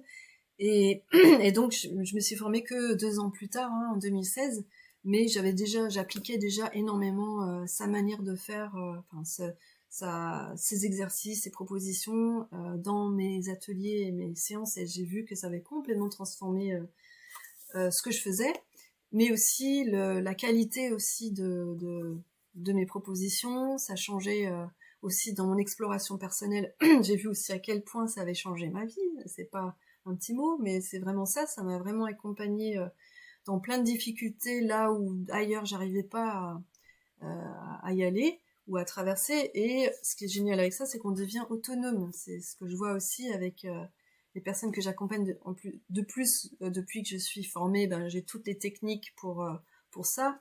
Et ouais, il y a vraiment un avant et un après. Et pour moi, voilà, ça pouvait être intégré dans. C'est génial. Enfin, en fait, faut savoir qu'Anne-Marie Jobin, c'est quelqu'un qui explore beaucoup, beaucoup de choses. Donc, elle a exploré beaucoup de courants en art-thérapie, en psychologie, en créativité. Et ce qu'elle fait, c'est qu'elle l'essaye sur elle, et puis après, elle fait son mélange, et puis après, elle propose ça. Donc, elle a fait plein de livres, derrière ça, en fait, elle a assimilé plein de choses de plein de courants différents. Donc, c'est vraiment passionnant et très aidant quand on veut accompagner. Ok. Ah oui, alors Émilie, c'est juste pour ceux qui souhaitent trouver des financements. L'ancien DIF, c'est devenu le CPF. Et donc, c'est peut-être possible de se faire rembourser de cette manière-là. Mais franchement, je suis pas la bonne personne pour ça. Ah oui, ok. Merci Fabienne pour tes renseignements, parce que là, je savais pas ça. Le Pôle emploi rembourse l'année et certifiante, donc formation RNCP sur 1 an selon la région. Donc là, il va falloir vous renseigner. Et là, du coup, ça, ça définit un peu le choix de l'école, parce que c'est vrai que, voilà, toutes les écoles n'ont pas ce code ce RNCP. Ouais, oui, oui, c'est un investissement, Marie-Pierre, c'est sûr. Donc ça, c'est vraiment le dire, mais c'est vraiment de se dire, vous investissez pour vous sur du long terme, parce que bah, je suis beaucoup mieux dans ma vie aujourd'hui qu'avant. Et les formations m'ont aidé, parce que c'est une formation thérapeutique sur soi aussi. Et je me dis, c'est un investissement pour être bien dans ma vie. Donc voilà. Après, j'ai eu de la chance d'avoir un héritage, c'est pas le cas de tout le monde. Donc voilà, c'est de faire avec ce que vous avez, comment vous avez envie d'utiliser l'argent que vous avez. Mais je sais qu'il y a des personnes qui ont fait des prêts, par exemple. Donc voilà, voilà. C'est une question, une vraie question à se poser, mais sachez que voilà, on travaille vraiment sur soi, donc cet investissement-là, il est là aussi.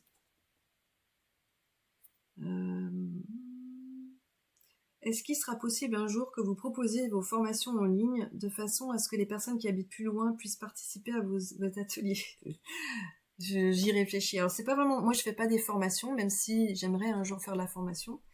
mais c'est des programmes en ligne. Et ben en fait, je fais déjà des programmes en ligne où je fais déjà des programmes en ligne en fait, hein. Donc où on peut faire des ateliers, mais il y a certains ateliers je ne peux pas faire à distance, ça c'est sûr. Alors, ça c'est une bonne question. Alors Citron, qui pose la question, je voulais vous demander quelles étaient les qualités pour exercer le métier d'art thérapeute. Bienveillance, ça c'est hyper important. Pour être thérapeute tout court, c'est d'avoir toujours une vision de soi-même, de se remettre en question, d'avoir la capacité à se dire, voilà, enfin, qu'on est toujours tous en ce chemin, même en tant que thérapeute, hein, voilà, et que d'aller régulièrement aller visiter à l'intérieur de soi nos failles, nos blessures, et pour ne pas les projeter sur les personnes qu'on accompagne. Ce qui est important aussi, alors il y a plein de qualités à avoir, mais après chaque personne a ses qualités aussi, donc quoi d'autre, quoi dire, il faut de la persévérance, il faut dans le côté libéral et le côté métier pas reconnu, la passion. Faut être passionné parce que ce genre de métier c'est pareil, on est dans des métiers en émergence et donc si on n'est pas passionné par la pratique de l'art thérapie, vaut mieux pas faire. Parce que voilà, on n'aura pas la niaque ou l'énergie pour pouvoir monter des ateliers, pour pouvoir voilà. Quand on est passionné, on a de l'énergie. Voilà, si on n'est pas passionné, on aura du mal à trouver l'énergie. Ok, voilà, bonne question. Comment gérez-vous vos propres émotions face aux émotions de vos clientes? Alors, c'est ce que je disais, c'est que c'est hyper important déjà d'avoir fait une grande exploration des émotions en soi. Et c'est pour ça que je trouve que c'est important des formations, dans le choix de vos formations, que ce soit des formations où vous travaillez sur vous. C'est-à-dire que vous allez voir où est-ce que vous en êtes avec vos émotions, comment les exprimer, comment les accompagner. Parce que mieux vous allez accueillir, traverser, libérer vos propres émotions, quand quelqu'un est devant vous avec une grosse émotion, vous aurez fait le chemin. Donc vous saurez comment l'accompagner dans ses peurs, dans ses angoisses, dans ses comment dire, ses tristesses, ses chagrins, ses colères. Donc c'est déjà hyper important d'aller voir à l'intérieur de soi comment ça se passe et comment vous traversez vous-même ces émotions. Et là, du coup, vous aurez moins peur des émotions face aux personnes que vous accompagnez. Alors, Delphine pose la question, est-ce qu'il est obligé de faire une formation qui est reconnue RNCP? Ben non, parce qu'il n'y a pas de loi autour de ce métier encore, donc il n'y a aucune obligation. Ok. Ouh. Alors, je regarde alors, est-ce que vous avez des questions? C'est le moment. Ah ouais, super. Comme vous êtes pas mal là en ligne, peut-être que vous pouvez me donner aussi ce que vous pensez, ce qu'il faudrait comme qualité pour être art thérapeute. Donc, on a l'écoute. Coucou Marie-Noël. Je viens de voir, t'es là. Il y a l'écoute, l'authenticité, exactement, être intègre. C'est hyper important d'être intègre. C'est que ce que vous dites, vous l'appliquez aussi dans votre vie. Quand vous donnez des conseils, c'est d'aller voir où est-ce que vous en êtes par rapport à ce que vous conseillez dans votre vie et de se réaligner avec ça. Parce que des fois, je me dis, je suis en train de faire un atelier sur le lâcher prise. Par contre, là, dans ma vie, dans ce secteur-là, je lâche pas vraiment prise, quoi. Et en fait, ce que je remarque, c'est que quand je propose un thème, pour la petite anecdote, souvent la vie me renvoie un petit test pour savoir si je suis à la hauteur du thème. Donc maintenant, je fais très attention au thème que je propose, parce que voilà. Ok, l'authenticité. Donc ouais, n'hésitez pas à mettre la joie, le sourire, exactement. Alors, Marie-Noël, qu'est-ce que tu poses comme question? Ok. Marino, très bien. Marie-Noël, pardon. Marino, c'est parce que je connais une autre Marino, alors. Marie-Noël. Qu'est-ce qui est le plus important, la formation ou le travail personnel sur soi-même? Eh ben, c'est les deux.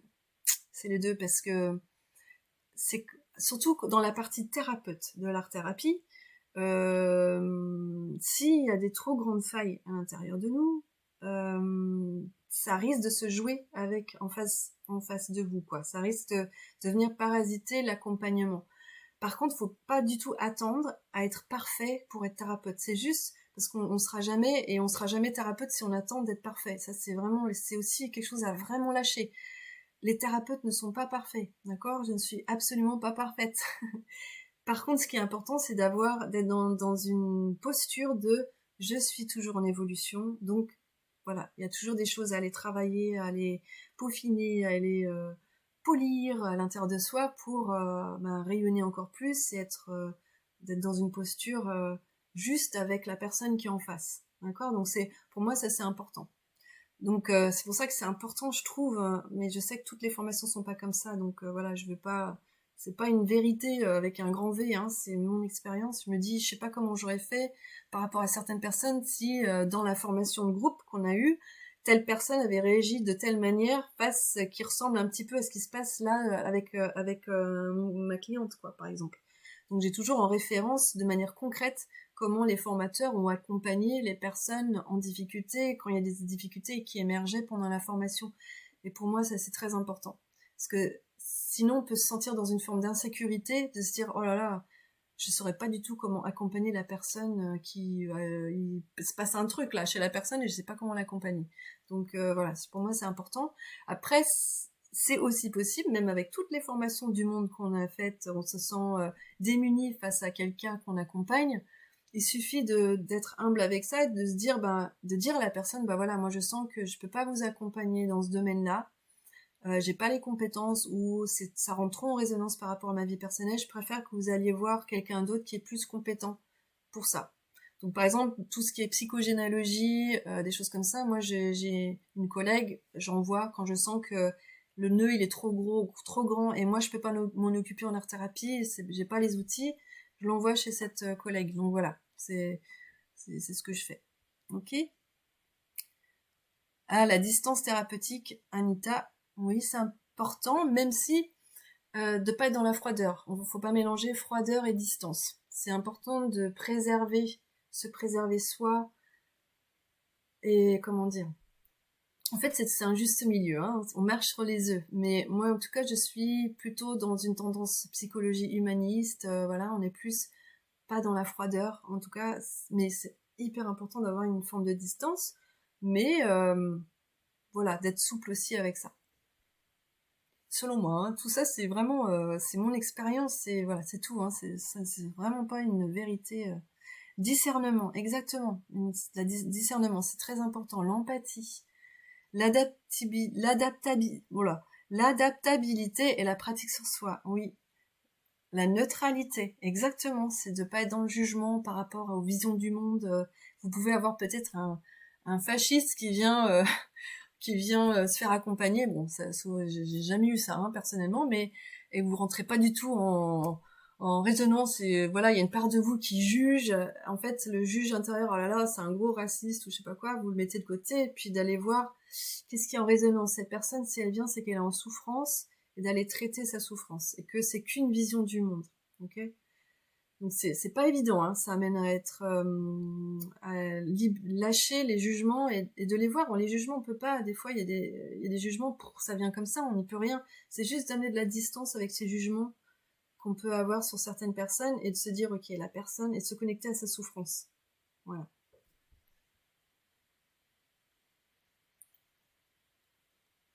Alors Sylvie, merci pour ta question, parce que je pense qu'il y a il y a aussi des personnes qui pensent ça aussi.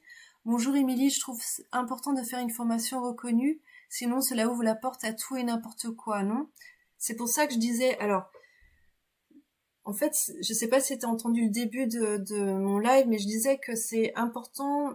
Moi, j'ai fait une formation qui est pas reconnue. J'ai fait que des formations qui sont pas reconnues, et ça ne fait pas de moi une mauvaise art thérapeute. Ça ne fait pas de moi quelqu'un qui n'a pas d'éthique. Ça fait pas non plus des personnes, des formateurs qui n'ont pas une éthique ou une intégrité ou tout ça. Faut juste savoir que les formations reconnues, en général, se basent sur on va dire des formes de psychologie beaucoup plus classiques. Et les formations un peu plus, on va dire, hors cadre, ou des formations qui s'inspirent de bases théoriques plus, on va dire, des États-Unis, parce que moi, c'est ce qui m'intéressait vraiment, c'est des visions, des manières, des approches qui sont vraiment bien développées aux États-Unis, au Québec, et pas du tout en France. Et ces méthodes-là, ces approches-là sont pas reconnues. Et moi, ça m'intéressait pas de faire une formation qui n'avait pas ces méthodes et ces approches-là. Donc j'ai fait le choix avec le risque. Hein, en même temps, j'avais quand même cette conviction que c'est la personne qui compte et pas le diplôme. Et voilà. Et c'est sûr, faut faire attention de pas se... C'est pour ça que je disais, essayez. C'est pour ça que je disais, avant de choisir une formation, rencontrez les formateurs. Faites un stage avec eux. Et faites des séances avec des personnes qui sortent de ces écoles. Faites des ateliers avec ces personnes-là. Et puis, faites confiance à votre intuition. C'est pas parce qu'une école n'est pas reconnue qu'elle n'est pas bonne.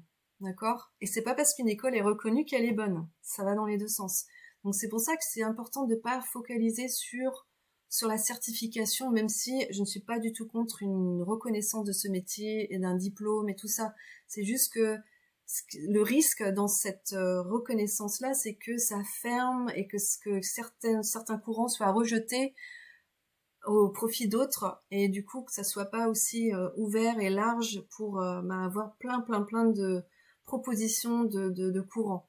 Et ce qui est vraiment important, le tout et le n'importe quoi, là où ça peut devenir du tout et du n'importe quoi, c'est l'éthique, c'est la charte, c'est comment on accompagne la personne, comment ne pas tomber dans la prise de pouvoir, quand on est thérapeute, quand il y a toutes ces choses-là, c'est ça qui est important, c'est quelle est l'éthique qu'il y a derrière, comment, à partir de quel endroit on accompagne la personne, et est-ce que c'est solide ce qu'il y a derrière, est-ce que la partie psychologique, est-ce qu'il y a une solidité derrière. Donc moi, dans mes formations, par exemple au service Atlantique, c'est ultra solide pour accompagner les personnes après. Moi, je me sens solide et il y a une éthique derrière. Enfin voilà, il y a tout ça. Et c'est pareil avec le journal créatif. Donc voilà, c'est juste pas tout focaliser sur la certification, parce qu'on peut passer des fois à côté de la qualité du contenu. Ok?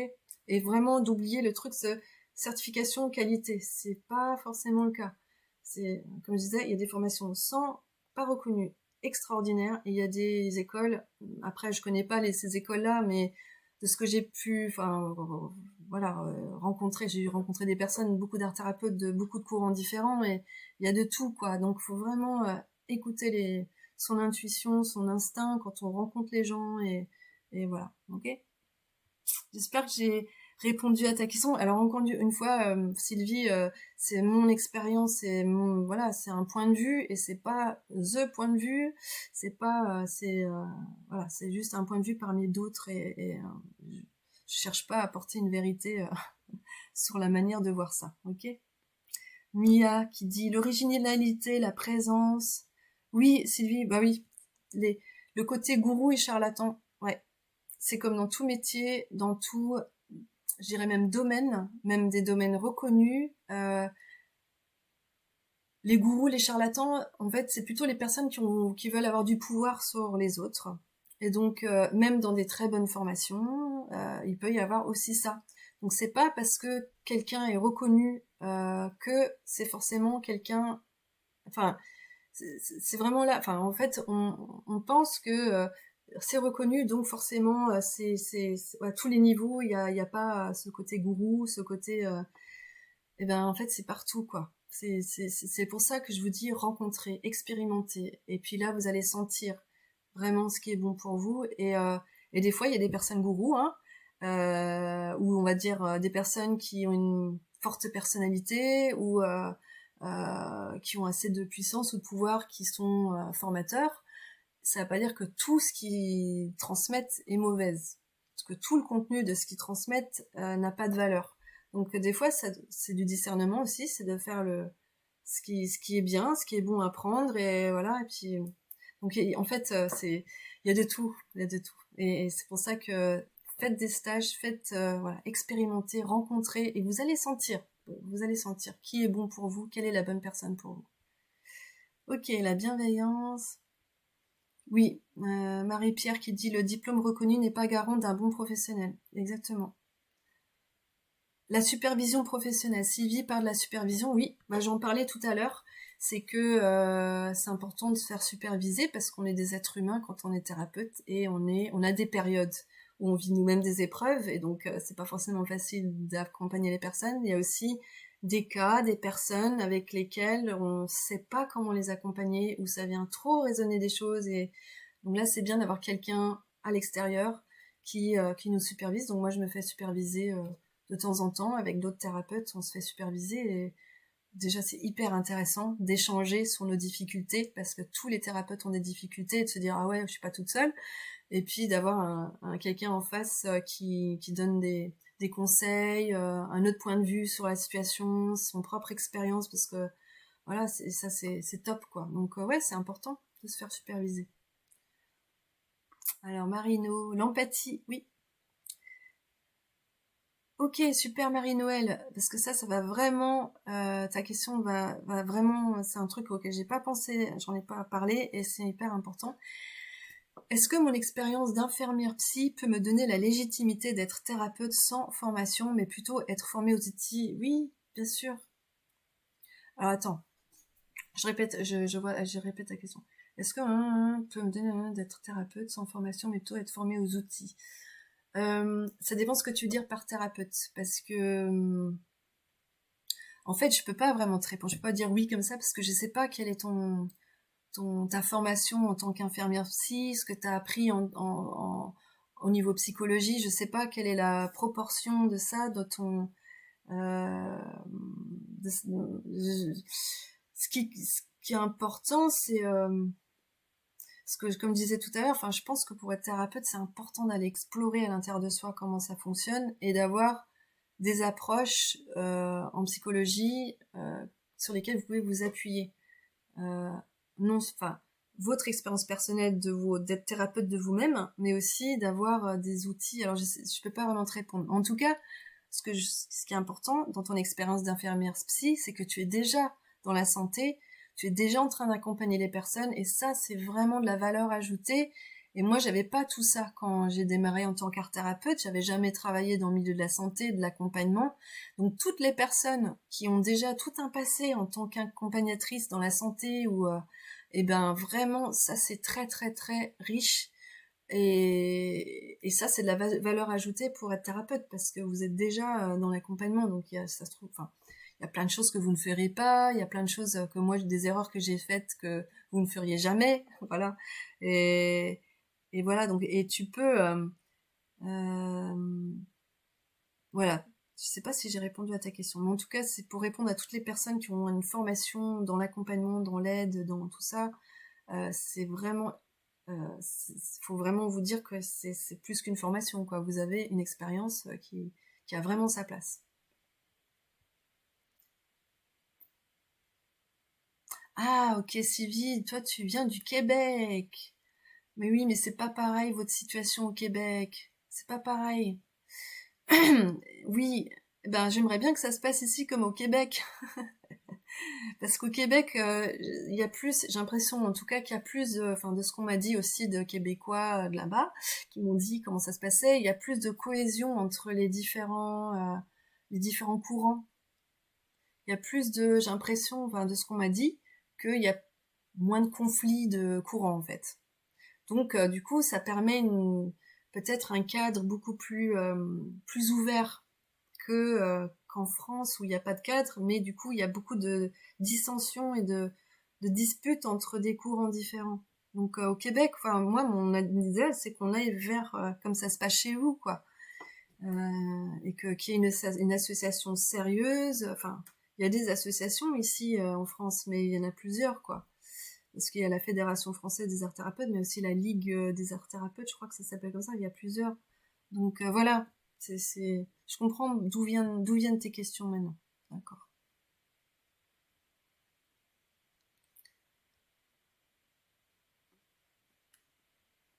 Ouais. Merci ouais, Fabienne qui dit une école peut être reconnue au fil du temps et une autre peut perdre sa reconnaissance l'année d'après. Voilà. C'est vraiment le code de déontologie, c'est l'éthique, on est là-dedans, hein.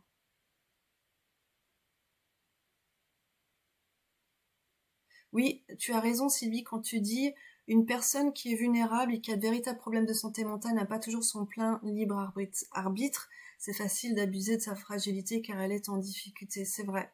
Et du coup, ça, ça peut amener à des personnes ben ouais, qui se font un peu, ouais, qui n'ont pas le discernement nécessaire pour distinguer quelqu'un qui abuse de son pouvoir de quelqu'un qui est sérieux, quoi. Ça, c'est sûr.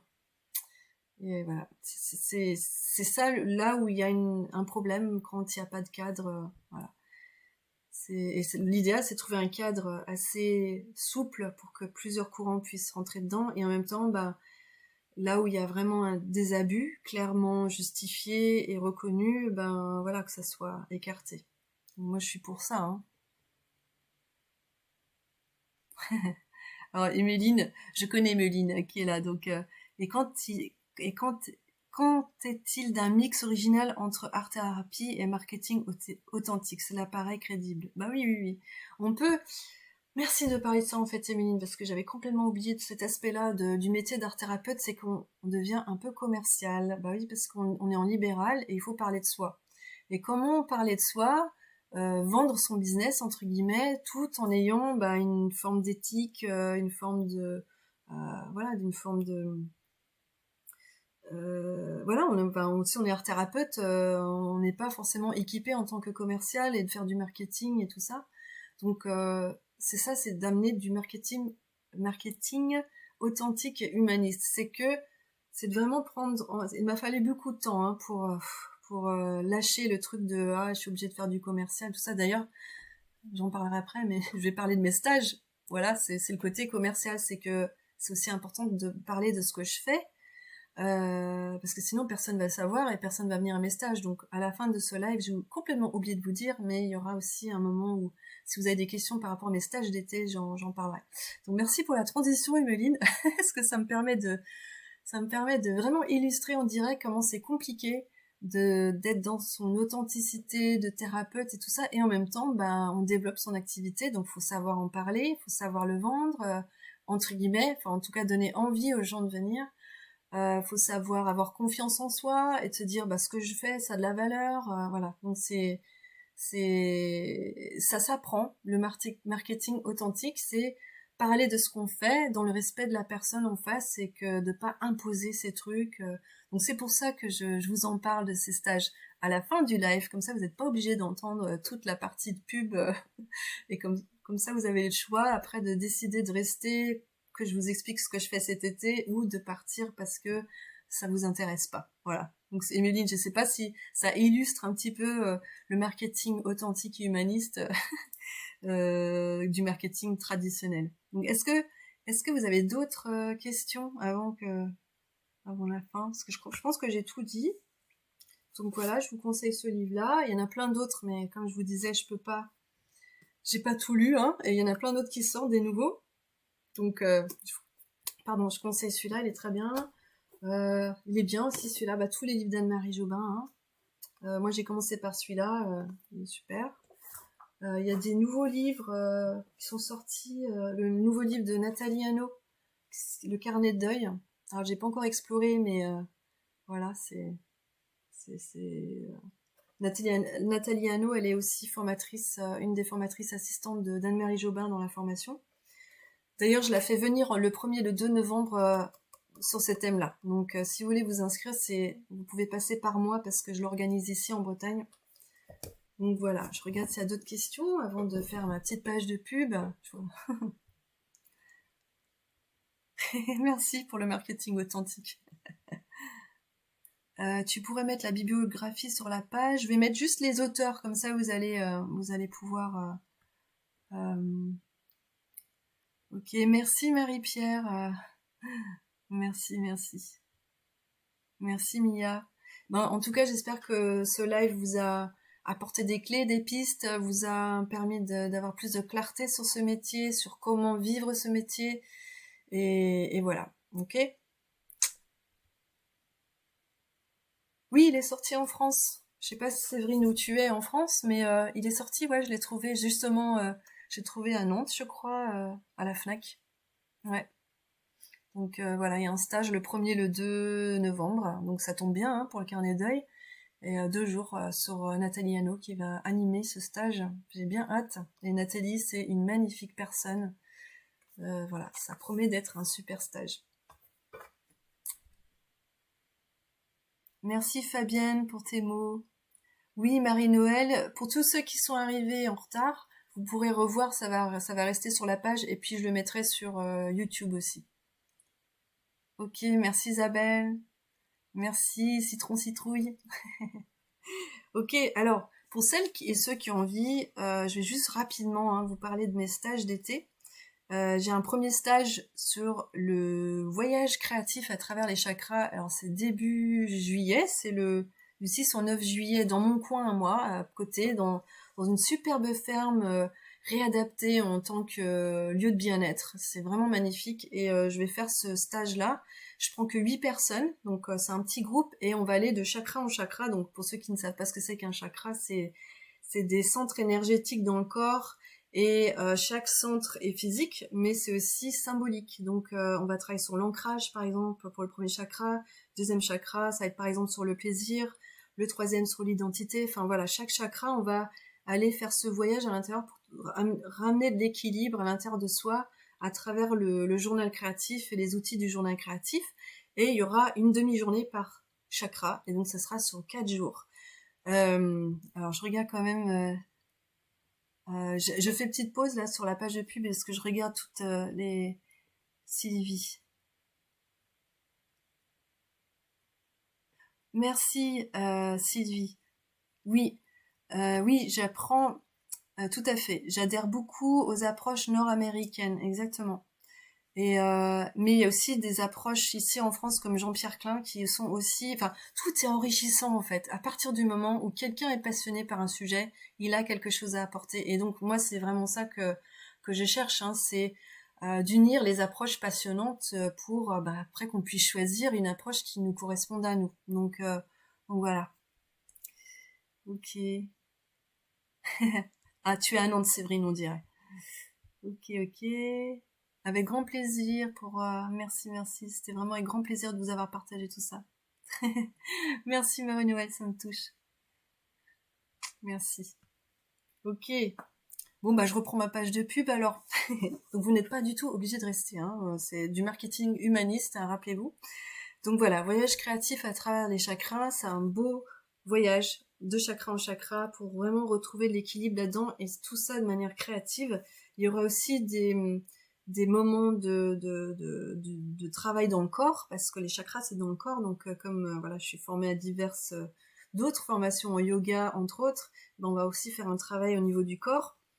Mon deuxième stage que j'adore faire, c'est booster son projet pro et perso. Donc là, on va aller vraiment voir si vous êtes dans une démarche professionnelle ou de projet personnel, voilà, quelque chose qui vous tient à cœur et que vous vous sentez bloqué dans dans l'avancée de vos projets, eh ben c'est vraiment un stage pour vous parce que on va aller vraiment voir le cycle de la créativité, d'aller voir là où, dans les étapes de votre projet, là où ça pêche un peu, là où il faut emmener de l'énergie, où il faut enlever des nœuds, parce que quand on crée quelque chose dans notre vie, et ben voilà, c'est notre personne, c'est à travers notre personne. Donc quand il y a des nœuds à l'intérieur, c'est compliqué enfin ça peut être difficile pour l'accouchement de son projet. Donc c'est vraiment 2 jours là-dessus où il y a des parties, des choses qu'on fait en groupe et des parties qu'on fait de manière individuelle avec un coaching individuel pour chacune et chacun. Je dis chacune parce que j'ai quasiment que des femmes hein, dans mes stages, donc l'autre grand stage d'été que j'adore faire, que ça fait plusieurs années que je fais, c'est Femmes sauvages, Femmes sacrées.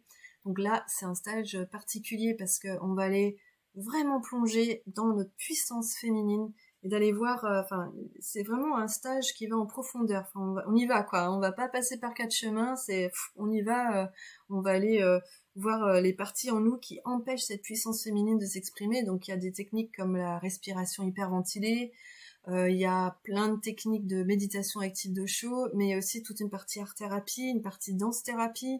Donc là, on engage tout, en fait. Hein. Donc c'est pendant 4 jours, et ça, c'est quand? C'est du 26 au 29 août, voilà, prochain. Après, le dernier, je vous en ai déjà parlé, c'est le carnet de deuil, qui sera le 1er, le 2 novembre. Donc voilà, en gros. Ok. Ok, merci, merci, merci. Merci Marie-Noël. Ok. Alors, Papillon, Zaz Papillon te dit, t'as besoin de croire en ton projet. Oui, mais, enfin voilà, ce stage, c'est plus que croire en son projet. C'est vraiment, c'est la partie d'après, quoi. C'est comment quelque chose un projet qui est là dans l'invisible, comment petit à petit, on le fait descendre là pour l'amener dans la matière. Et c'est comme un bébé, quoi. voilà, il faut du temps et il peut y avoir plein d'embûches sur le chemin et c'est comment faire ce passage-là pour que ça aille dans du concret. Et ce stage, ça permet de savoir pour chacune et chacun où est-ce qu'il en est dans cette descente et où est-ce que ça bloque dans cette descente. Ok ? Oui, Isabelle, tu peux poser une question en message privé après.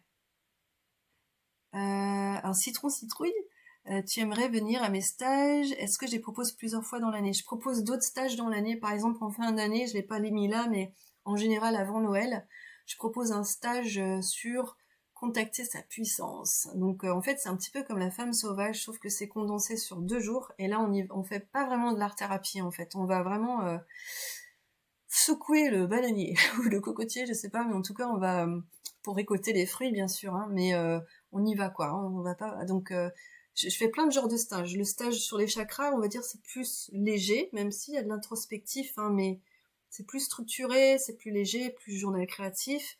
La femme sauvage, là, on va dans les profondeurs. Et c'est pareil pour ce stage, contacter sa puissance en fin d'année. Voilà, on y va, quoi. Hein. Donc, c'est pour ça il y a des stages un peu pour tout le monde.